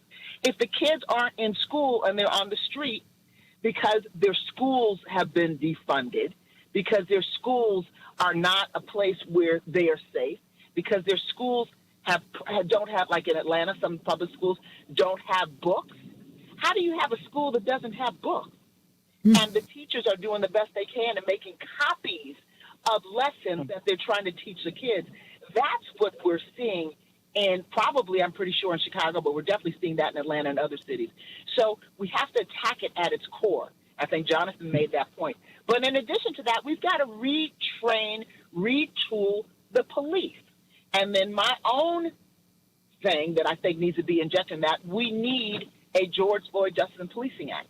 We do need more accountability for law enforcement. I think there's a combination of all that, and I think that is, I don't think we can say we're just going to support the police and give them more. We need to make sure the police are being held. Well. And so I think, Santita, it's a combination.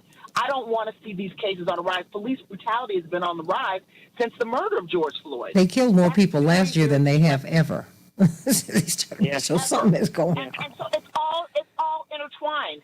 And it's not just Chicago, but we're all watching Chicago, because what happens in Chicago is a wake-up call, and is going to happen throughout the country in my estimation. Especially, it's going to be a point where the Democrats or the Republicans are going to use it in the presidential elections. We saw that Donald Trump is already talking some stuff, and we're going to see where Joe Biden's going to talk some stuff. Joe Biden is talking about how when we have, as we do in Florida, and it seeps into Georgia, this debate about critical race theory and what we can teach and can't teach kids. Well, when you already have a very, very infirm school system, and then we're taking out reality, taking out history, Black history in the schools, it just compounds the problem. And that's what we're seeing in Florida. So Chicago has what happens in Chicago is very much going to be instructive to the rest of the country. But if we don't attack at its core, you can implement all these policies if you want to, but if the kids on the street, like they are here, selling water and holding up people, then because they're not in school, because the schools are not a good place for them to be, unfortunately, then we're just going in circles. It's like inertia, and we're going into a situation where we're engaging in insanity. We're doing the same thing over and over again, expecting a different result, and the result is going to be the same unless we attack it at its core, like Jonathan said. Let me bring on Chaparral, but I'm going to pivot to the commissioner when we come back from Chaparral, because just very quickly, I mean, Commissioner, is there anything that you can do in governance, or is this a cultural problem, or is it both and? I mean, what do you do? Look, it's incremental. when somebody has someone breaking in their home, all that focus is on, generally, it's the police. You got me? So it makes it real challenging. And then after George Floyd, by the way, you had a serious moment of reckoning, not just in this country, but around the globe. There's some academics who say that there was a slowdown in policemen and policewomen doing their job because it was a reaction to being questioned. I'm not saying that's necessarily the case, but you can Google it, and research shows up on it. So you had people waiting, trying to figure out how to bring the old days back. Because for a second there, Floyd's death led to the largest demonstrations in the history of the world at that time. I think some people would say in India, you might have had a farmer strike, so many people in India, that may have led to larger individual demonstrations, but around the world, from everybody. And look at that, statutes all over the globe. Everybody felt that foot on their neck. So they were looking for a way to bring things back. And they probably, on the other side, the right wing, they were doing polling. I'm not saying you go do polling and you let that determine how you govern, but you do use polling to help you figure out what message works. And I'm willing to bet you that defund the line. When that got pressed, might have been initially out of Minnesota, but I'm not sure which city it was. But it got some national press. And as I stated earlier, what they were trying to say was, we need to invest in some of these alternatives. They didn't necessarily want to say, go take money away from that. And somebody grabbed that phrase, defund. And look how we use it now. So whatever we're angry about, there are all kinds of things that don't get adequate funding. But the phrase you leap to is defunding with the media, even all of us on social media. Crime sells. If you're a lazy reporter, you're trying to help your ratings, your corporate entity, you want to sell product. You want to get your ratings of what sells? Blood and gut. And we fall for that, almost like we are delusional. But I'm saying most of these problems are so complex. Look, hey, the best way to avoid somebody turning to crime is what? A job. Best way to have a job is what? Have a skill. Best way to have a skill is what? Have an education. Best way to have a business is what? Access to capital. So you're talking about generational problems. You can go back and trace the history of policing, by the way. When it started, what were they doing? I mean, they were they were on slave patrols. We all know that.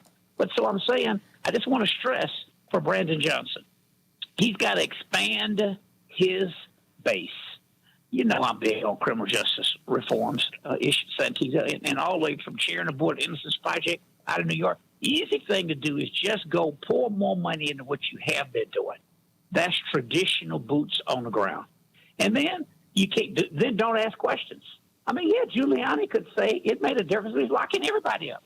Hey, the issue of bail reform, they turned that into a nasty phrase. I mean, that started in my town, Houston, Texas, misdemeanor bail. That's what led you all to doing it in Cook County. Republican federal judge wrote a brilliant interim opinion saying if all of us on this call have the same profile and two of us have money, we get out, same profile. The others who don't have money stay in. Now, how does that square with the equal protection clause with my great lawyer, C.K. Hoffler, on the line? It does not. But look, so it's just complication. But Brandon's got to expand his base. You see Vallis trying to expand his. Mm-hmm. He's trying to temper his stuff to run over there. And, I'm really much more moderate. For Brandon Johnson to win, he's got to get the votes of people who voted for other candidates, and he's got to get them to come back out. I think the Hispanic vote is going to be important. I remember when Mr. Washington ran, and as a result of him winning, he really brought Hispanics, Latinos in Chicago to power. I can't remember his name now, Luis, I think. Luis Gutierrez. He made him he made him, no, I'm talking about the one he made president of the school board, which is a big deal. Oh. Gary, he's a business guy. Didn't stay in politics. Yeah. I'm too old. Yeah, too old to remember now. Gary Chico. Gary Chico. Yeah, which is why it was a smart move to have the Hispanic Congresswoman to introduce Brandon Johnson, Commissioner Johnson, at his celebration for getting into the run-up. But you're going to see Vallis. You're going to see some smiling faces, Yes. moving to that camp as well. Absolutely. Well, let me go to Chaparral. Chaparral, what's on your mind today? Good morning, Santita, and to your panel. I had to really, calm myself down because I have been so upset ever since this runoff was announced. Because I am seeing the black middle class as well as the black elite come out for Dallas, and I'm like, what in the hell is going on with y'all? And I say that because, many of your audience know that my son was killed. We just celebrated the 7-year anniversary of his passing in Chicago. And so a lot of people feel that automatically I am pro-police. I am pro-black. I am pro-saving black people. I am not for allowing the police to actually come out and kill us. Because what Balance is advocating for is an open season on black and brown people. What he's advocating for is basically defunding more of our educational system. There's absolutely nothing that he stands for that black people will benefit for. And then the fact that people have forgotten that the head of the FOP during this administration with Mayor Lightfoot said, if you don't follow me, I'm going to tell my people to stand down. So when Commissioner Ellis talks about this blue flu of the police not doing what they were supposed to do, that is absolutely happening in Chicago and has been going on. And so that way, crime is very segregated in the black community. It's like 5 neighborhoods in Chicago where this crime occurs. And so what we're seeing is that this is a targeted effort to undermine the mayor. So no matter who's in office, if you're not riding with the FOP, they're not going to come out and support you and protect your communities. I mean, I'm seeing white people say they don't feel safe. Mount Greenwood, Beverly, North Side, downtown, they're the safest places in Chicago. What in the hell are they talking about? So where we're feeling the pain is in the black community. And the solve rate for Chicago is right now the murder solve rate is about 30%. So where can you work and only have a 30% performance rate? This is what is happening in Chicago. So let's not be fooled. Let's call a spade a spade. That is not for Chicago, and it's not for black people. He is not talking about he's going to sit up here and employ black people, increase the minority contract rate. Come on, black people. Come on. Hold on, Dwight. So look more for Dallas. Dwight, why don't you respond to what you heard from Chaparral? Well, I agree with Shapiro. It's all a pretext to reimpose white supremacy. It's songs that George Miller played, songs that made the hit parade. Folk like us, we had it made. Those were the days. That was the theme song to Archie Bunker. And what he was saying is that there was a time when white people was in charge of everything unopposed. And that's what they want to go back to. And so the crime issue, what Shapiro clearly identified, affects the black community beyond any other community, is a pretext, solving crime, a pretext that part of the community will be so intimidated that they will vote Vallis in charge as a savior, a white savior, and it is a pretext. He's not going to identify and deal with the crime issue as much as he's going to lock black people up, and he's going to put white people in charge of all of the existing resources as they had before, and then dole it out among themselves and call it justice and natural. It is the same strategy that Trump is using as he talks about make America great again. It's the same buzzword. Attorney Hoffler? And white people. Oh, I'm sorry. No, I'm sorry. Please. I didn't want to interrupt you. I didn't know you were taking a pause. I thought you were. Yeah, I'm sorry. The same buzzword is let's put white people in charge again. Okay, let me go to Mama D. Mama D, what's on your mind today? Well, hallelujah. Greetings to everybody. I think not being able to say black without brown added on is a problem. I think Congress shall make no laws abridging the rights of citizens, and when they are giving non-citizens all the executive orders and governmental leg up, and the citizens, all the things, especially NAA's, Indigenous, Native American, Africans, all the things that we had to go through to get the right to vote, children bombed in churches, beaten, burned, and all of a sudden you're just going to say, oh, well, everybody ought to be able to vote and hand it over. It's a problem. There's a big elephant in the room, and the question is, are you going to put the sanctuary settlers' privileges above the people's rights? Well, I mean, what about coalition politics, Commissioner? I mean, what about those? I mean, you are in Texas, and of course, you have campaigned with Reverend, and that's one of the things that we learned. While Reverend never abandoned the black community, the fact is, Harold Washington, you know this, when he ran, he had to have a black-brown coalition. He had to have some white people who signed on to him. It's just, you can't do this by yourself. You have to have a very, very, very excited black base. There's no question about that. But you have got to pull in other people. You've got to. You've got to help everyone to get a buy-in. That's the way it has to work. And that's how because we should all be winning. We should all be winning together. We should all be winning together. And I'm not going to abandon the black community. That having been said, we've got to all win together. This is about us not creating black tyrants. We're trying to create justice, which is odorless and colorless. Commissioner, talk to me. Yes.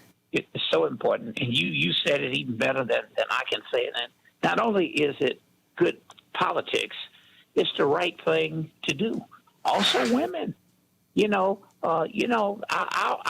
a rainbow coalition. Poor whites, how about the Native Americans? Oh, that's why it's such a difficult one to pull together, because we have these factions that have all been stepped on, to use a phrase we think of with George Floyd.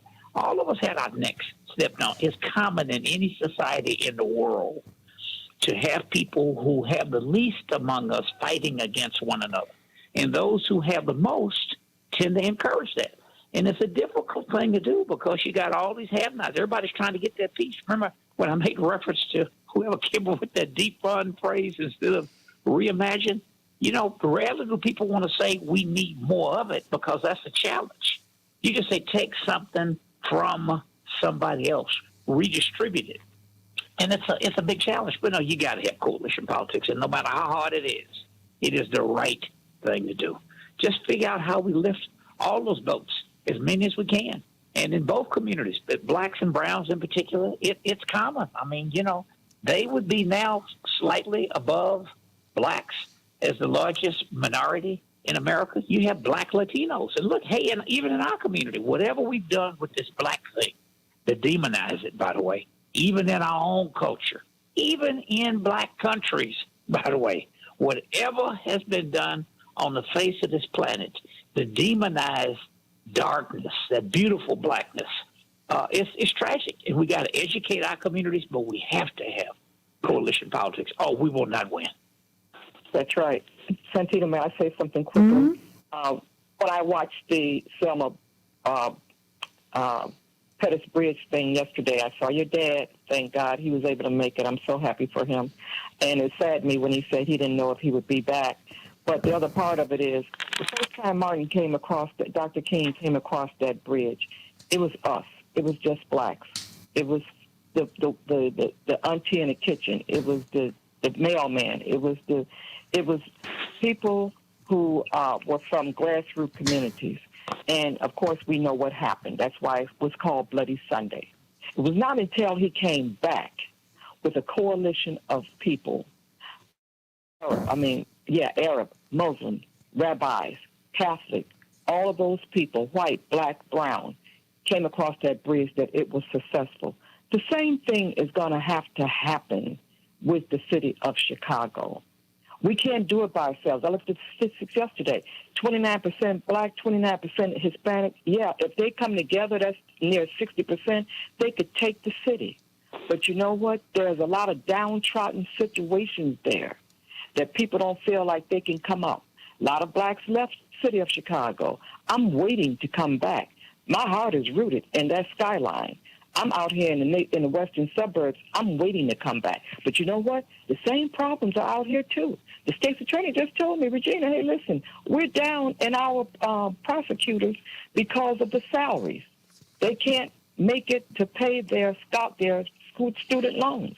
And so people don't want no $40,000 job. They don't want a $50,000 job. But guess what happened? When you have racism, it hurts both people, the ones who are inflicting it and the ones who are suffering by it.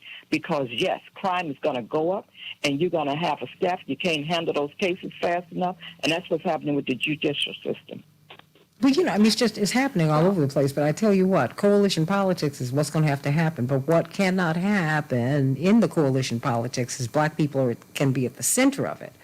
You can't abandon black people and black issues, because ultimately what helps black people helps everybody else. That's the way it has worked in America, in the American project. It is what black people have fought for that has changed the country, and has changed it for everybody else. But, the question is, and I think that Chaparral makes a great point, that, you're seeing establishment blacks and middle-class blacks and blacks who are comfortable, who are supporting Paul Vallis, and black people who are feeling the pain, who are not. And I'm wondering how that's all going to shake out on April 4th. What do you think is going to happen? Everybody, I've got about, 2.5 minutes before I push on out. 30 seconds, just inside of 30 seconds, Reverend Wilson. I think we don't have to wonder what's going to happen. We have to work to make it happen. And when we turn out and vote our strength, we win. And so I think we have to each be committed to turning out the vote. We have to make sure that those who are registered vote. We have to make sure those who are unregistered register and vote. And I think that's take the pastors in these churches, busing people to the polls, our sororities, our fraternities, because there are no real haves and have-nots. None of us are getting our fair share of the economic pie. And the only way you're going to get that is to turn out and vote, and then hold the people you put in office accountable. Absolutely. And so I am committed to turning on the vote. I'm going to call 10, tell 10, text 10, tweet 10. Well, and I want to get the kids out. But Commissioner, 30 seconds for you. It'll all be turnout. A lot of prayer, little luck, a lot of money. Weather will be a factor, whether or not people are voting early. Who makes the most gaffes? Both sides are going to make some mistakes. A lot is at play. We saw it in Los Angeles.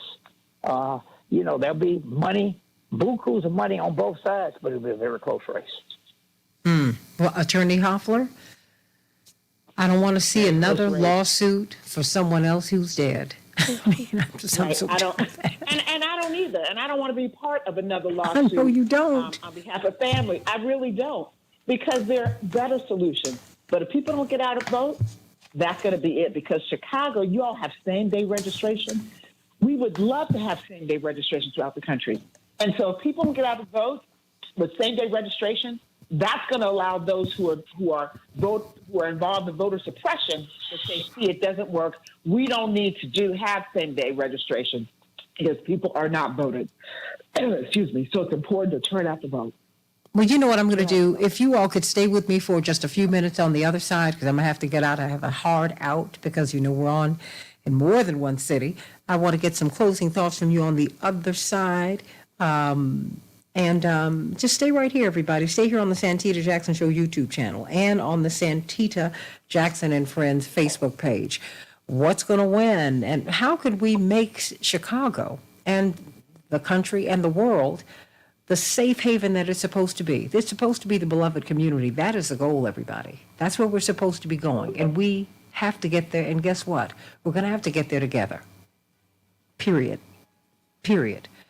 I don't mind black people leading a movement, but I'm not trying to have a black paradise. I want a paradise for everybody. That's what I want. That's what God wants, because God made us all, and we're all God's children, and we are all, which means we are all family. I love you, everybody. Can't wait to be with you tomorrow on the Santita Jackson Show. God bless. Okay, everybody, I want to get some closing thoughts from everybody here, starting with you, Regina Brent. Ms. Brent?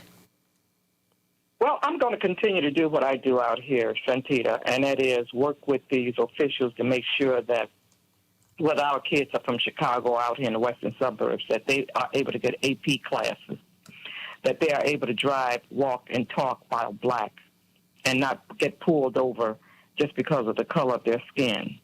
The city, as far as I'm concerned, like you said, needs someone who is going to take the reins by the horse, take the horse by the reins, and do what has to be done in order to ensure healthiness. You say DEI, diversity, equity, and inclusion. What in the hell is that when it comes to black people? It needs to be redefined. I just had a black diver here from National Geographic. His name is Kamal Siddiqui. I text you about him. And he said, Regina, I'm diving deep down in the oceans for black souls that were killed the abolition of slavery. They were Africans who had been brought over and turned out in Mobile, Alabama, on plantations, those who survived. And now all you got to do, you don't have to dive. You can just walk the streets and find a body on the street. What is that saying about us as a people?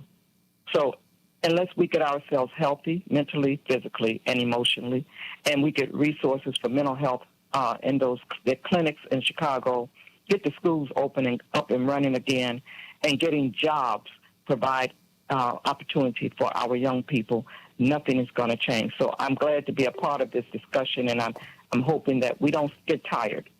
I looked at your dad. He's fighting even in a wheelchair now, and I have to respect that. And every time I shake a hand like his, I walk away with a baton to carry on. Well, amen to that. Commissioner Ellis, your closing thoughts? It's always good to be with you, and what a great panel. I think Brandon's going to win. It's going to be important to get that money from around the country. Well, why is that important? Well, back up, because I don't want you to go past that. Stepping out. Yeah, I'm just so proud of the teachers unions for stepping up because that was his primary source of funding. I think if he wins, education is going to be a key part of his governing. Oh, D-Ray, just so that you know, yes, he was in a wheelchair yesterday. Parkinson's is an advancing disease. It is not something that you can roll back.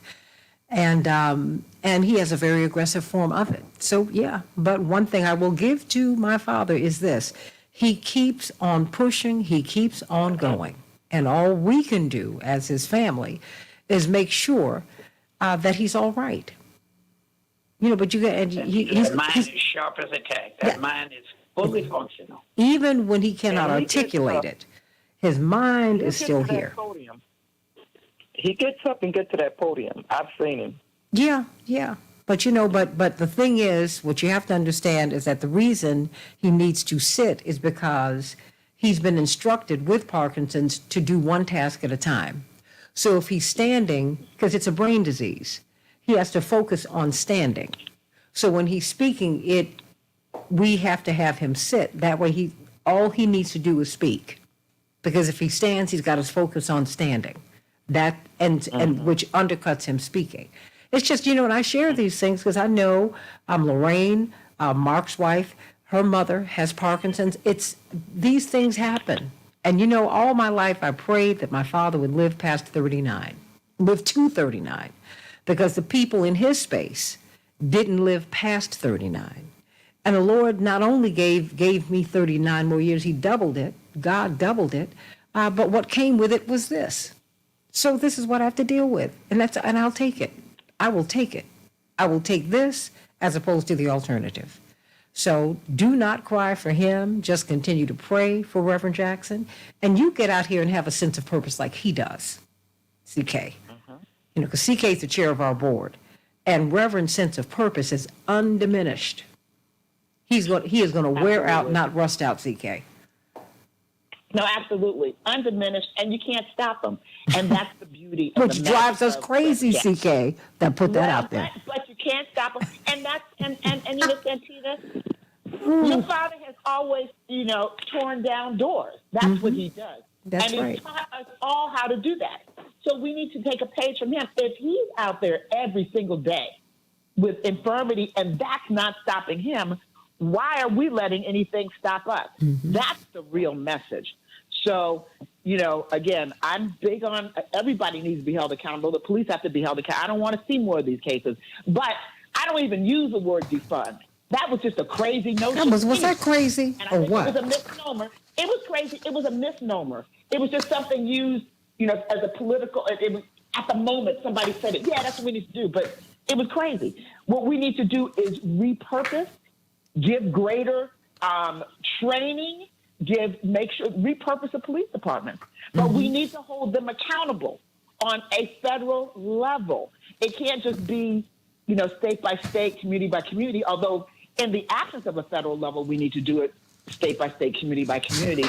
But Chicago, all eyes used to be on Atlanta because there's, all the elections on there. All eyes are on Chicago now because what happens in Chicago in this election is going to impact the way that on policing reform, on crime, on education, how the rest of the country is going to pivot and navigate those issues because of the significance of Chicago. So this is an opportunity, and a lot of people are hoping that there is not a black leader in Chicago. It's about money. It's about business. So I think we have to just realize what it is and what it's not, and support whichever candidate. I mean, I'm in favor of Brandon personally, but I think we should support Brandon. That's me, and don't be afraid of getting outside sources.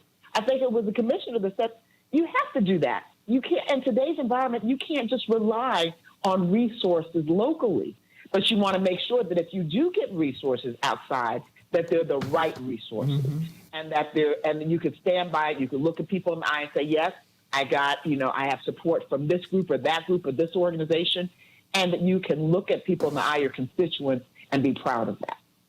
Well, amen to that. Dwight McKee? Yes, I don't think it's a matter of whose message is going in, as it is a matter of whose base is going to be motivated to turn out. I think the advantage that Brandon has is that the teachers union is a little more sophisticated and a little more organized, I think, than the police union. So it's come across to, if people understand that their self-interest is in refining and defining the educational system, which I think becomes a benefit for somebody like Brandon, or if they think that their interest is in more policemen who will lock up more people and more, as the brother said, more slave patrols, and in many ways becomes another annuity for the Irish and Beverly and Green and what's those 5 districts that 80, 60 to 70% of all the police are employed. It becomes more an annuity for them, and more you add on 1,000 police, I guarantee you 800 of them will come from those 5 communities. Does anybody know what happened with the FOP results from the election? Oh, those the police. The guy that was over the FOP. Oh, I don't know. I do not know. I think that's going to make that's going to be a change of that's going to make a difference as well. That John Catanzaro. Well, I think one of the things we have to really look at. He won. He won? Okay. He won. Yeah. Oh my God. Yeah, I'm looking now. Yeah, he did. I think people have to look at the power of the office, and we have to educate them about the differences in strategies of the 2 mayoral candidates. They don't have a lot. They don't have 9 people to be confused about now. You have to really look at what is going to make the best difference for this city in terms of investment, south and west. What is going to make the best difference in how we reimagine our school system? What is going to make the difference in how we provide safety across the city of Chicago? And I think it's about people understanding the power of their vote for the mayor and for those aldermanic races, the 15 aldermanic races that are also in the runoff. We don't have time to be confused, so we got to spend a lot of time in the next 3 weeks educating people through the media and through our churches, through our social media networks, and really focus and stop using words that don't help people understand what we mean. Defund should not be used. It is, CK and others have said, modify, change the police department, how it works, how the police are assigned. There's just so many things we have to do, how they're trained, and we've met about that. Similarly, the education system is not working. We have to do differently about how we educate children and how we take care of homeless children. Poverty is a big issue in this city. Mm-hmm. We have to address poverty, whoever is the mayor. Poverty has a tremendous impact on what happens in this city, and it has impact on crime. So it takes all of us, every sorority, fraternity, every Jack and Jill, every community and social club. We all have to do like when Harold ran. He didn't run by himself. The community was running. Everybody felt vested in the turnout and vested in the election. We got to realize it impacts our families. It impacts our neighborhoods. You know, so you just can't sit back and, well, let them go ahead. We did not vote our strength. None of us did. I mean, our community didn't turn out. And, yes, there has to be a coalition. You can't run. None of the candidates can run without the other communities voting with them, 10%. Harold did not win with 100% black vote. No, he did not. He could not have won. And he had high turnout. Couldn't have won. And so we have to realize that. He got a commitment in the beginning, 50,000 signatures, and that meant... it was twice as many as that. It was twice as many as that. I mean, it takes work. Mm-hmm. All of the different parts of the black community were working for one agenda. We're going to turn him out. I mean, I picketed Chicago Fest 8 months pregnant in the heat, so I understand what it means to turn out this vote. You got to walk. You got to have some kind of issue that galvanizes people. Because black people vote when we're mad about something. We do. And we didn't like the homeless are going to be locked up, so that's going to solve that problem. No, they're not. All of them not locked up. Those 10 cities are still sitting. They're going to be locked up. I say they're going to be locked up. Well, I think we have to address that. Homeless students is a big issue. I'm telling you, 20% of these kids are homeless. They have home insecurity, food insecurity. And address that. And I'm telling you, when they're on the subway, which is where they will end up, and a balance puts more police on the subway, they will see the solution as locking these kids up. And that's why I say our community has to understand that these decisions will be direct consequences on themselves based on your approach to solving these problems. And if your approach is a law and order approach, you really don't see far past that. All the solutions are take the keys and lock them up. Because that is where he is going. And that is what, and you know. Yeah, but they got as many whites. I came on a late flight just the other night coming back. They got just as many whites under the subway areas there at O'Hara, getting right off that train, sleeping in those that tunnel that leads over to the Hyatt Hotel. They got just as many whites. But you know what, Ms. Brent, my issue, that you didn't hear me talk about black poverty. I'm talking about poverty. There is no reason for you to have poverty in the world. God, I've heard Reverend Evans, our pastor, Dwight, Reverend Evans said, I've never seen God make a mouth he couldn't feed. Poverty is a sin. There's no reason. So whether it's black or white or brown or yellow or red, straight, gay, trans people, nobody should be living like that. But what this law and order proposition is going to put people, they're going to pick people up and put them in prison. That's what's, not just jail, prison. They're going to flush them down the toilet. And I'd like to finish my point, though. You know, that white boy, he can get up and clean himself up. They're taking the Goodwill, put a suit on him. They will take him and get him a job. The brother don't have that kind of access. But I think we're on the same page, Ms. Brent. I mean, I think my point is when you put us in the system, and because they're going to do that, they're going to eventually do it to white people because this is it's a war of attrition. Anytime you hear Prince William say there are too many people in the world, something is off. I just got a text here that said the FOP. I sent it to a retired commander from CPD. She just said, "Hey, listen, black officers don't vote. Black officers don't vote." No, I don't think that's true. I don't think that's true. I just think we have to really begin to communicate the importance of our vote more now than ever before, and we have to work that. We have to stop the talk and start the working, and that's where I am. We got to get these kids who are 18 or will turn 18 by the election day, get them out to vote. That's right. And explain to them. Teachers have a responsibility. Explain. My teachers taught us civics. And you know what? Every single day. We read the, And Jeanette, to interrupt because I'm going to have to go, but it's not a partisan issue. I don't care what party you register for.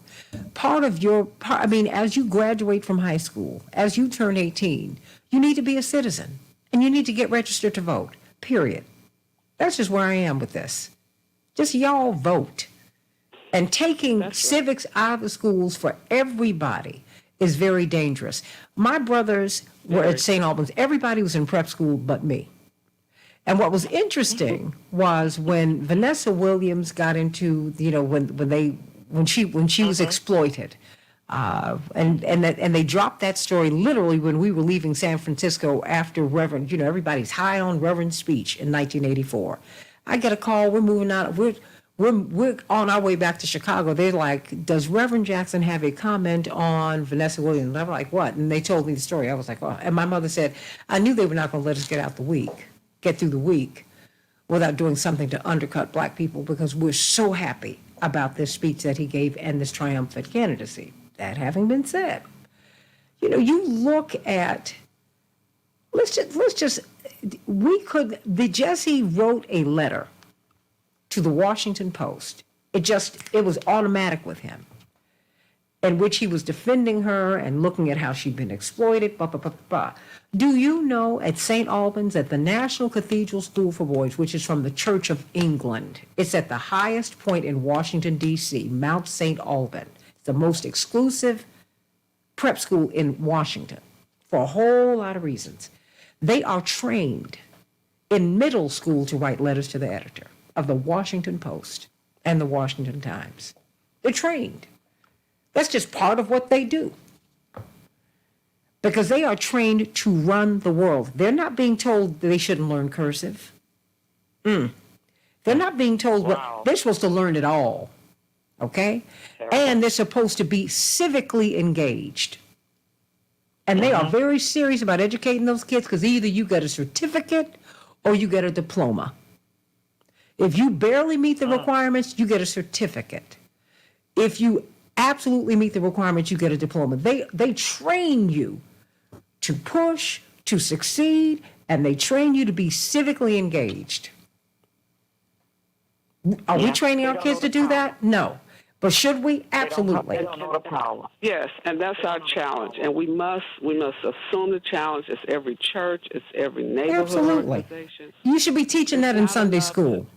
Jesus was an activist. Jesus was an organizer. That's why they killed him. They didn't kill him because he was passing out flowers and kissing people. No. They killed him because the government charged him with stirring up the people, stirring up a revolution. That's why he was killed. The government killed him. Absolutely. It was an execution. And so we must do the power they have in their hands. But I heard your father say yesterday to Al Sharpton that he had pneumonia. He had caught the flu real bad when they were coming back across that bridge. The reason why I don't think because it was raining. Yes, it was raining. It was a rainy mess, and he had kind of finagled his classmates, his white classmates, Gary Masoni and David Wallace, and several of them, because he was at the University of Chicago. There were no black people there. And his professor. And That's his right. professor, too, for them to go. And they would have to switch up the drivers because they were driving down because, you know, to have an interracial group in 1965 was dangerous. Yeah. You know, and you know what, and Reverend, it might be, if this is not the last time, it's one of the last times he's going to be down there. What are we going to do? He has done his work. How many times he goes, it's not how many times he goes. We got to do for Selma what Selma did for us. Selma gave us voting rights in 1965. And now Selma needs resources. It needs support. We got to do what we can do. It's not what Reverend has done. Standing on his shoulders. He keeps holding us up. We got to do our part.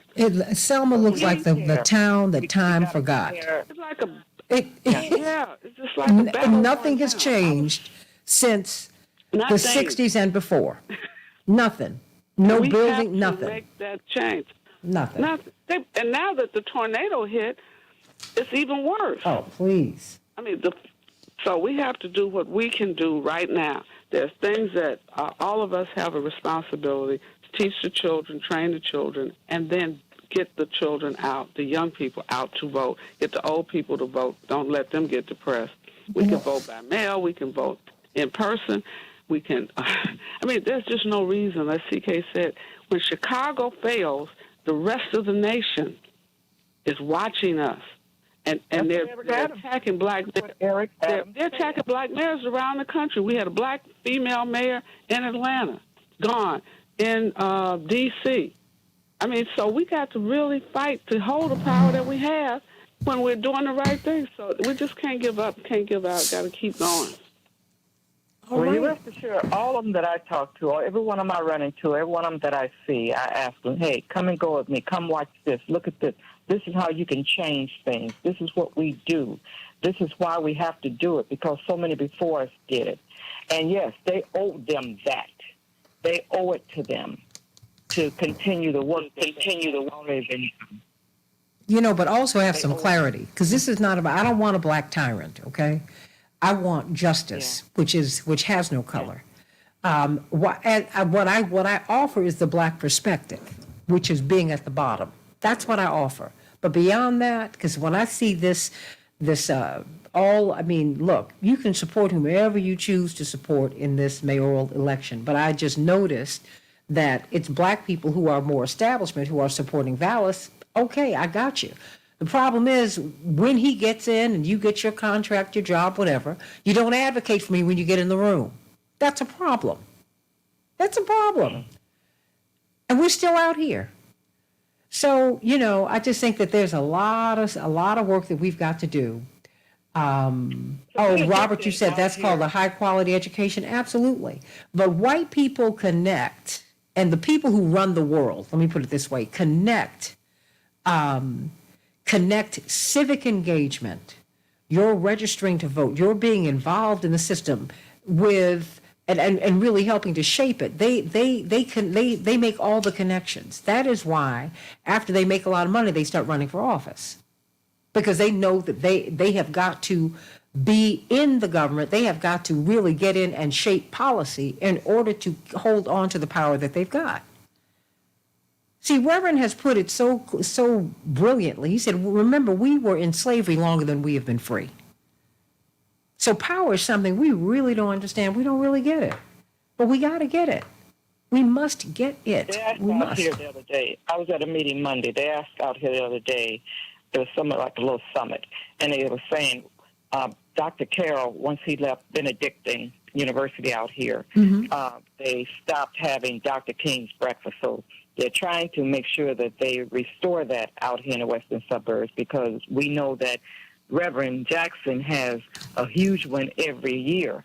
So they want one back out here at Benedictine. And it was asked of us, why do you think it needs to be restored? Why should we resume having it? And then they went around the room.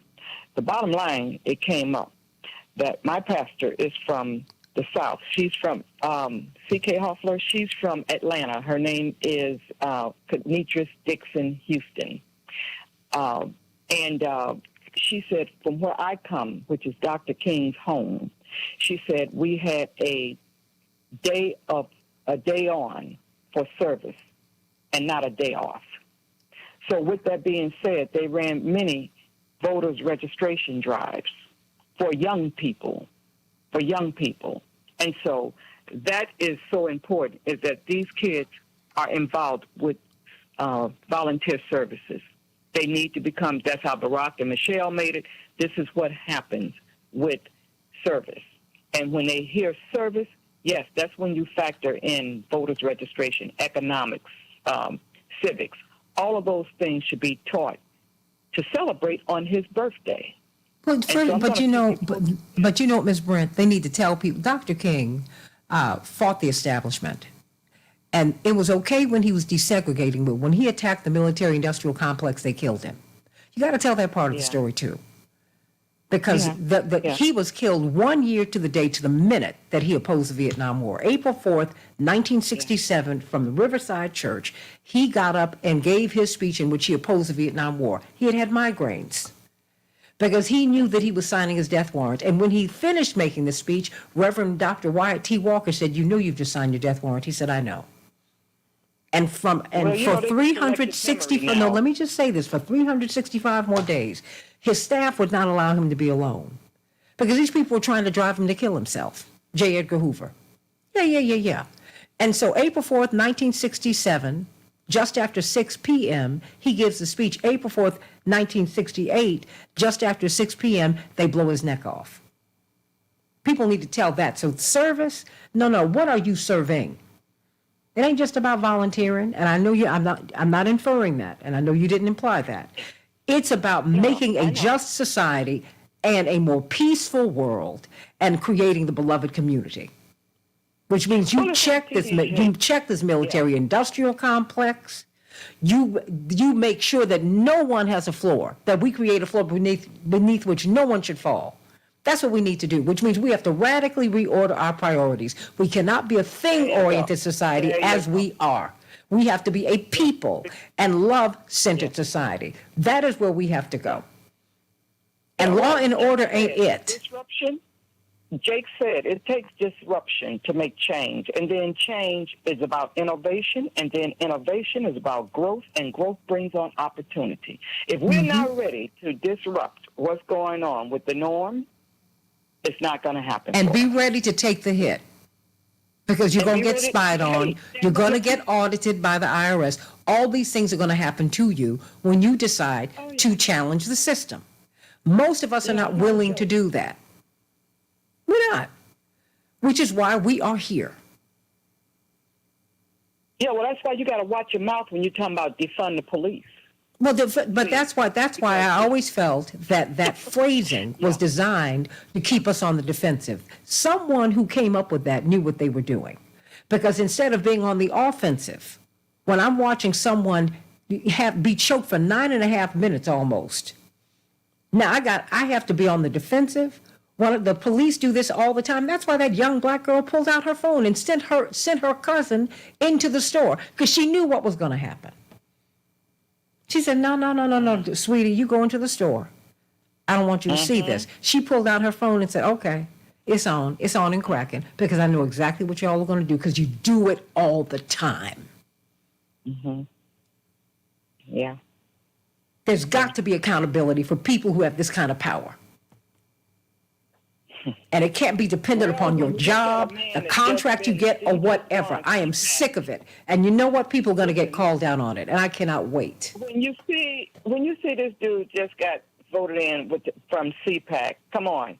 You know, I'm sitting here doing my taxes. I got to pay. This man pays $750 worth of taxes, and he's a billionaire practically. But you know what? But Ms. Brent, that is the way the system is designed. If you are a corporation, and more than likely as a person, he is a corporation, the system is designed for business.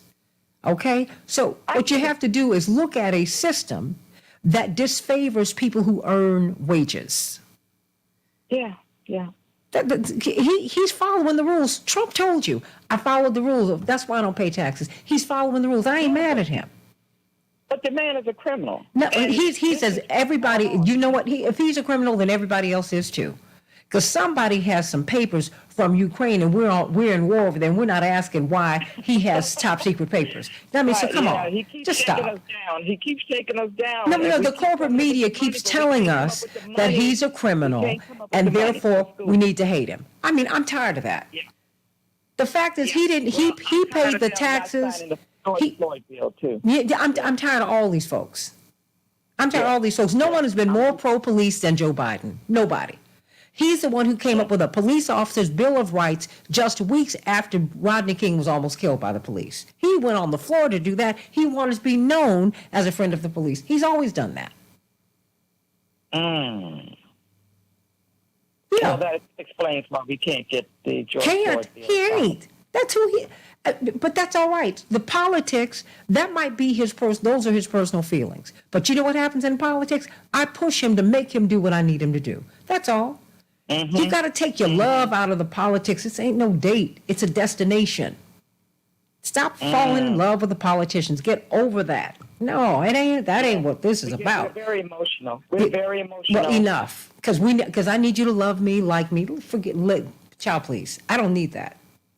I need you to respect they tell me, and I'm about to have another meeting on Wednesday with law enforcement. They tell me, hey, look, Regina, if qualified immunity is taken out of the system, you will not have police. I said, I don't believe that. Now, you know what? Then wait a minute. And those of you who want to go, goodbye. Yeah. Because you can't have this kind of unchecked power, Miss Brent. That's out. Yeah, that's what we're hearing out here. Then go. Bye. Go. Exactly. Leave me alone. Because you cannot have this unchecked power. You do not have the right to walk in my house while I am naked and not move. Are you serious? You don't have the right to kill me. You don't have that right. So if that's how you feel, then you need to take your monkin' butt out of my life and get off of my payroll because I'm paying you. You gotta go. I don't care what. So leave then. Leave. That kind of message. Yeah, the governor had to send that kind of message down just not long ago about the AR-14s when they were supposed to get them registered. If you got them, you got to register them. And what did 36 sheriffs out here say? Hey, listen, we're not going to enforce that policy because our people we were elected and we took an oath to protect the people and we have to protect their Second Amendment rights. You know what he said? Well, then, you know what? If you can't do the job, turn in the badge. Then go. I mean, I'm not going to have a police officer threatening me, Mrs. Brent. You don't threaten me. Yes. I, as a citizen, can take your badge, and I will. Yes. Well, those are the fights. Besides our own inner demons with killing one another, which is bad, but it's. But that's a different story. Because half the time, the kings and queens of the streets are the police. You know that. Oh, yeah. So much of this mess they organize. They allow the drugs to course through the streets. They do all of this. They just stop it. Just stop. Yeah. Yeah. Stop. Just stop. They've got to come at me with something else. And what they're coming with?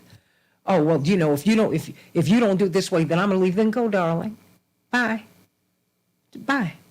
One question before I get off. This cultural competency. Do you think that's another tool that would be helpful? Yes. Because I'm thinking about bringing someone out here. Dr. Bell, you may have heard of Dr. Lisa Bell. No, I Reverend haven't. Wilson, are you there? I think she left. There's a seminar that we'd like to put on out here for cultural competency to make them understand. They know our history, Santita, but they don't want to acknowledge the fact that it has destroyed us. What they've done to us have destroyed us. The reason why there are situations such that it is. But these people don't care. The thing is, though, what I need you to do is your job. And if you cannot or will not do your job, then you have to be fired from that job. It's just that simple. I know, but I'm saying opportunity. They don't understand that we deserve the same treatment. They understand it. They understand it. They're afraid of it. And they don't want to get power concedes nothing without demand. They don't want to concede anything. I get it. But what's going to inspire us to? Well, we have to flex. Let me tell you something. We're the ones who have to step up and show that we mean business.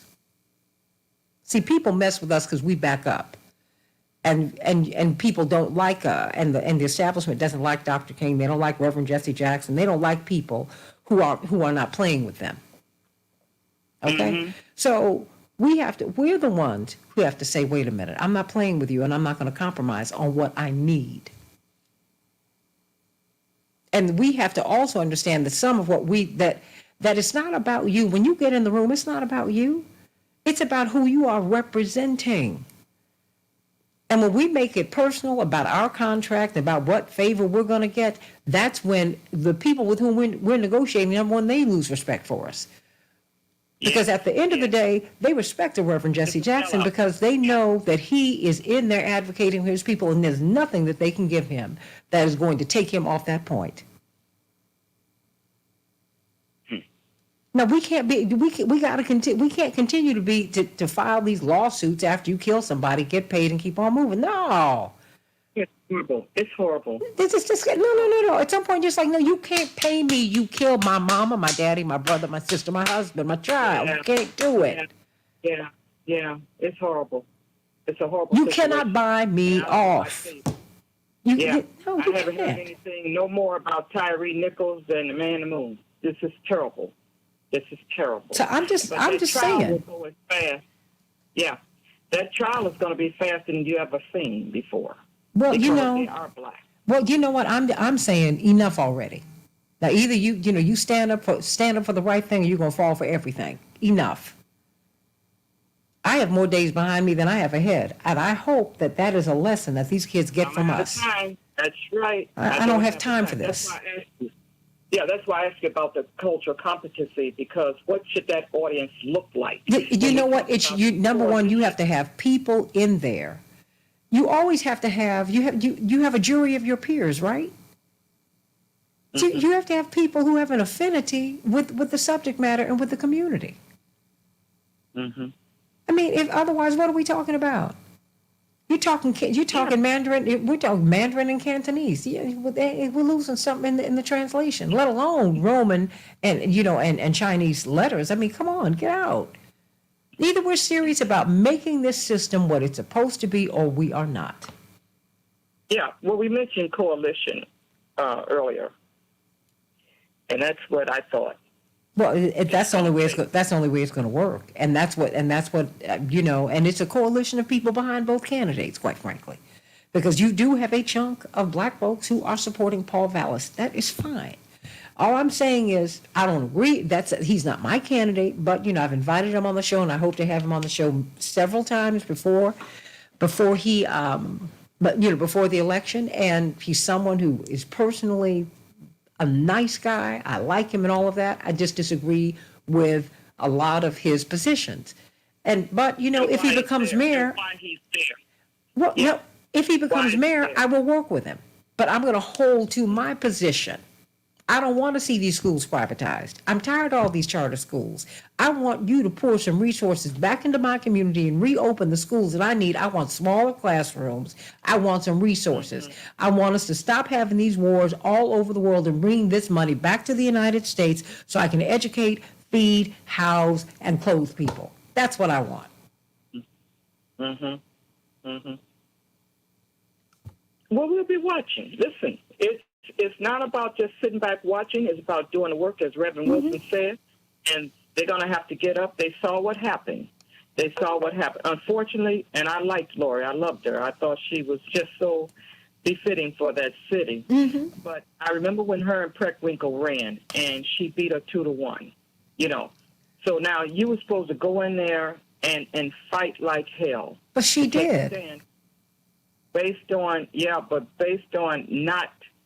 not alienating people who have been there, who are powerful. You can't go in a conference room and tell somebody that your thing is longer, using all this sexual language. Well, you know what? You can do it, but someone who did not like her leaked it.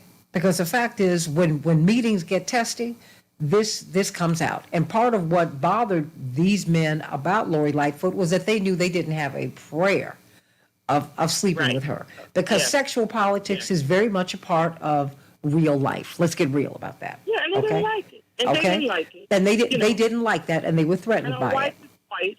Yeah, her wife was white. They don't like that. Well, So all but they these didn't like things the fact that she could be with whomever she wanted to be with. But the fact that they could not crack her, they couldn't crack that code, that was a real problem. I got to deal with men all the time who trying to figure out some kind of angle with me. I get it. Now I don't want you, and I don't want this, and I'll make less money because I'm not going to do that with you. I ain't doing it. Okay, that's just very much a part of the real politics of how you have to deal in the world. Okay, and you have to make decisions about how you're going to navigate it, and that's all. That is all the more reason why I thought she would make the second term, simply because the LGBTQ community would come out in droves to make sure she stays there. No, but there are not enough of them to do that. Again, it's back to a black and white situation. See, we always wind up there. How in the hell we always wind up there? Because racism is real. You know that, Miss Brent. Racism is just it's at the core. But there were some things, we have to engage in real critique, because it would have been more helpful if she could have gotten along with some people better, and if she would have built some coalitions. And some people tried to help her to do it. She, wasn't open to it, but she was fighting a lot of different fights. I get it. That's in the rearview mirror, but we need to learn the lessons from that. Now moving forward, what's going to happen on April 4th? Yeah, and beyond. Hermine was on the panel that night. Hermine spoke too soon. Hermine says, "They said, you think you're going to hear from Lightfoot tonight?" She says, "No, not. I don't believe it. She's not going to come out. She's not going to have anything to say because really the race is not over." Listen, in seconds, the camera switched and there was Lightfoot saying, "Who the hell with it?" Well, no, she already knew what the numbers were, and that's that. And then, and you just go on because she can. You go on. Will she get behind Johnson? Will she get behind him? I don't know. I have no idea. He's got his work cut out for him. He's got a lot of people. He's got a lot of people he's got to pull up under his tent, and people have to be very honest. He was just in Mobile. Well, he was just in Alabama. What about Wilson?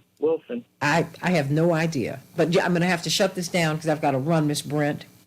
All right, but take care of yourself, sweetie. You're gonna hear from me before, because I've got to have you back on. I love you. God bless you. I love you all. Love you.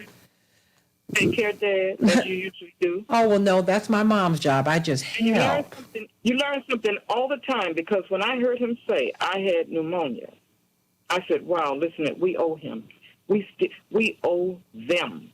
We owe them, and we got to just keep on getting that message out to the young people. That's all." All right, take care of yourself here. Love you and God bless you. Turn me on before you get some of that jewelry. Oh, I go to so many places all the time, but I love you. We'll talk about that sometime. All right. Take care of yourself. Bye-bye. All right, bye.